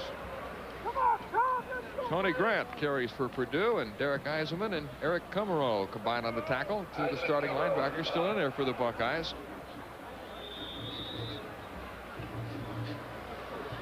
Loss of 2. It'll be 2nd down and 12. 6:08 remaining in the game. Got Tony Grant in there. He's been running free out of the backfield. Nope, they got Yeah, he's lined up over here on the left side. Downing with a drop. He's got time. There he And is. overthrows the intended receiver, Jerry Cheney. Jerry Cheney out of the backfield. He was open from about the 8-yard line to the 2. Jerry Cheney from Port Arthur, Texas, by way of Compton Community College in California. I will tell you what, that defense, you said that first team defense, a lot of the guys are still in there. They're awful tired. They've been rushing the passer about 60 times. And after you get to the fourth quarter, boys, I tell you, if you don't have a big lead, you got the defense at a good position. You got them right where you want it because they're tired. They've been running after this kid all night. Spielman is even back in there now. Here comes a full all-out blitz. Downing throwing deep for Hayes, and he overthrows him. But again, throwing under a lot of pressure. Fourth down. Second fourth down coming up in this series. Darrell Lee was applying the pressure to the quarterback, Doug Downing. Lee is from Columbus, a hometown product. Doug Downing tonight has completed 24 of 47 passes for 280 yards and 1 touchdown. He's been intercepted once. That was the one that David Brown ran back 100 yards for a touchdown. See if they blitz him again. They really came with an all-out blitz. I think coming again. Hayes is in motion. There they come. Downing unloads, and it's incomplete. Here comes a flag, interference. And Ray Jackson of Ohio State.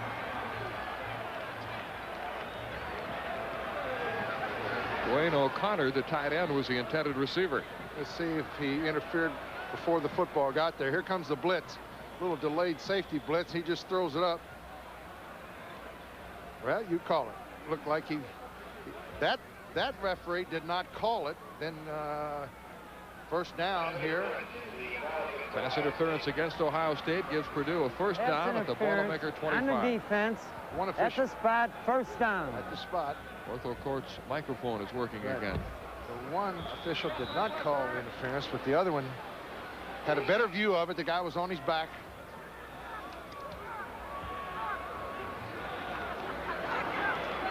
Downing on the rollout. He guns a pass. It's intercepted by the rover back, Sonny Gordon. Another penalty marker down, though. Boy, there's been a lot of penalties. Whew.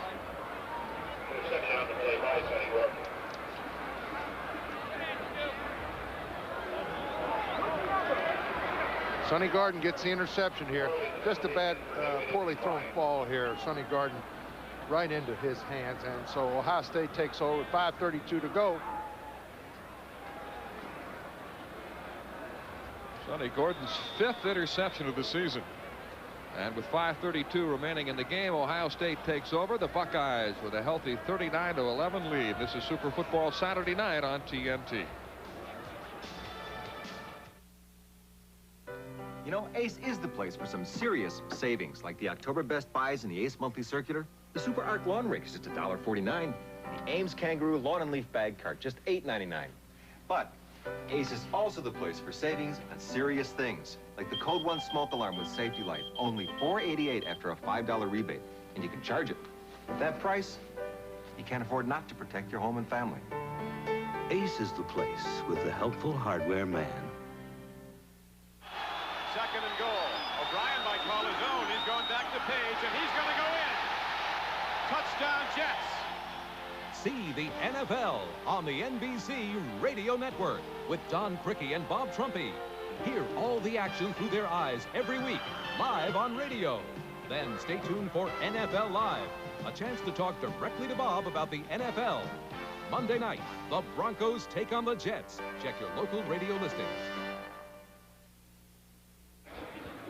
Ohio State, as expected, winning big, 39-11, although they struggled offensively in the first half. Buckeyes have the ball at the Ohio State 17. Tom Tupa at quarterback.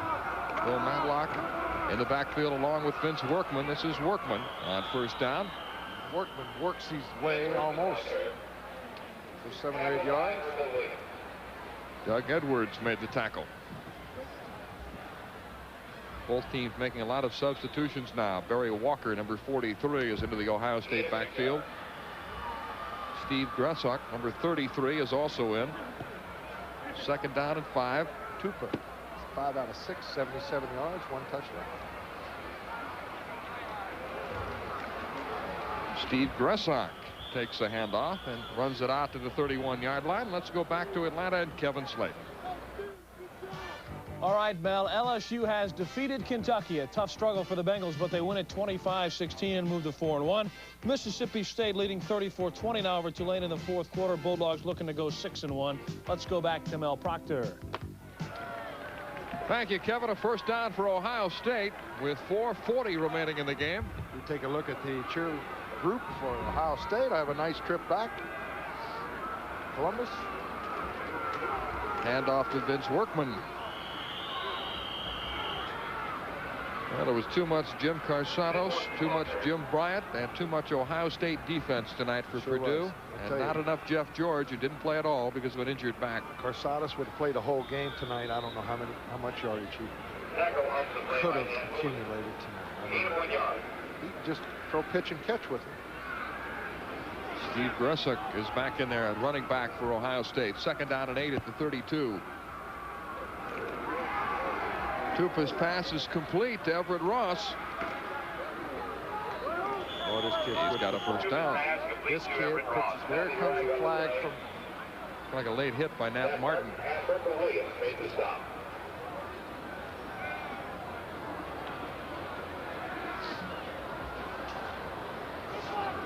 Personal foul.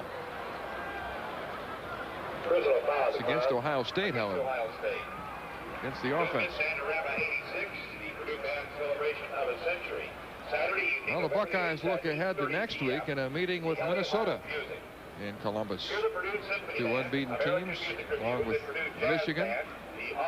Wolverines remained unbeaten, downing Iowa 20-17 this afternoon. Ohio State with 530 yards in total offense tonight. Purdue with 330. So a total of 860 yards in total offense. 15-yard mark off here after the first down was picked up. So it's first and 25 at 30. Games remaining for Ohio State. Look at it. Looks like it's going to go right down to the wire again, as usual. Minnesota may have something to say about that. But again, it looks like we're headed towards an Ohio State-Michigan matchup at the end. First and 25 for the Buckeyes. Tupa on the pitch to Vince Workman. Turning on the speed, a good run by Workman. Dan Bolger, number 82, finally knocked him out of bounds. Bolger is also a shot putter on the Purdue track team. Got 12 back. And here's the games remaining for Iowa, Northwestern, Ohio State, Illinois, Purdue, and Minnesota. And Michigan. They're at Indiana, Illinois, at Purdue, Minnesota, at Ohio State, and I like the way the Wolverines finish up at Hawaii. Everybody would like that. In December. So Roy Robinson is in at running back now for Ohio State, and he carries the ball for the first time of the game. Ken Kushner, a freshman defensive tackle, makes the stop for Purdue. 2:39 remaining. Well, we had looked forward to seeing Jeff George. Hopefully he'll be back next week for the Boilermakers.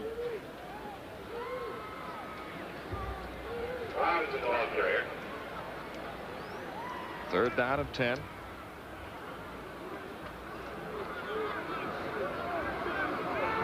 Holland is in motion. Tupa running the option. On the pitch to Vince Workman, breaks a tackle, and he's brought down in Purdue territory at the 46-yard line. He appears to be short of a first down as Nat Martin put the stop on him, a freshman from Garland, Texas. Less than 2 minutes remaining. Going to kick it away. Gain of 9 yards. Of the teams that you've seen in the Big Ten this year, which teams have impressed you in particular? Michigan looked. We had one game in Michigan. They looked very good. Ohio State looked good tonight. In the second half, particularly. Yes. Carsados. I tell you, that's a good matchup. Got two good quarterbacks, and I think, you know, it could very well be whoever has the hot day that day could be on top. Michigan, possibly a little stronger team, but their second team is not too deep either. High driving punt by Tom Tupa. Williams signals for a fair catch, but it goes into the end zone for a touchback. A 47-yard punt by Tupa, only his second punt of the game. So with just over a minute remaining in the game, the Buckeyes have this one wrapped up, leading 39-11.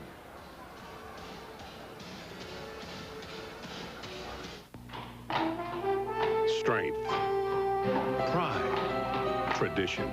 For centuries, the Clydesdale has been known as a special breed. Today, the Clydesdales symbolize Budweiser's dedication to quality, superior ingredients, exclusive beechwood aging, and a distinctively clean, crisp taste that only Budweiser can offer. Quality taste. Because this Bud's for you.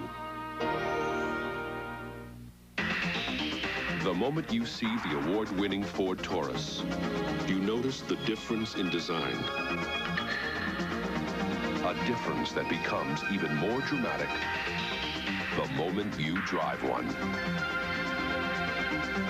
Now, we imagine others will eventually catch on, but they may never catch up. This is Taurus. Have you driven a Ford lately? We're back to West Lafayette, Indiana for the final 1 minute and 11 seconds with Ohio State blowing this one open in the second half.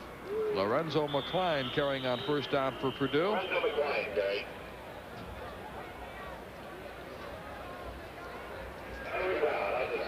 The executive producer of TBS Sports is Don Ellis. Tonight's game produced by Mike Lardner, directed by Tom Smith. Mark Johnson, our technical director. Ken Nolan, associate director. Scott Cockerill, associate producer, engineer in charge, Grover Huckabee, and the rest of the fine TBS crew. Doug Downing throws, and his pass is complete. Lance Shive, a backup wide receiver, catching his first pass of the evening. I'd like to thank all of the people on our crew here at TBS for their assistance here in West Lafayette for this game. Absolutely. Now, how are they going to get us out of here? Look at that traffic. Oh, this is one of the tough stadiums to get out of, I'll tell you. But you know the back roads, I'm sure. No, there's fumble. Ohio State has it. And the Buckeyes will take over with 10 seconds left. Pat Thomas recovered for Ohio State. I guess one of the things, in addition to winning the game, that has to please Earl Bruce is the fact that, if I can recall, there have been only one turnover tonight by the Buckeyes. That was a fumble by Bryant. That's right, after he made the first down and coughed it up. They've been having a problem, running backs fumbling, and tonight, only one. Bryant looked good. He had 138 yards, I think, rushing. Crusadas was just simply, well, didn't make too many mistakes. Everything he threw, everybody was open. Chris Carter had a big night. Tupa on the pitch to Barry Walker.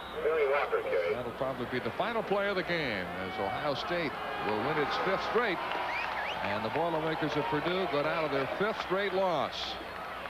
Final score tonight from Ross-Ade Stadium in West Lafayette, Indiana. The Buckeyes of Ohio State 39 and Purdue 11. We'll be back in a moment. This is Super Football Saturday Night on TNT.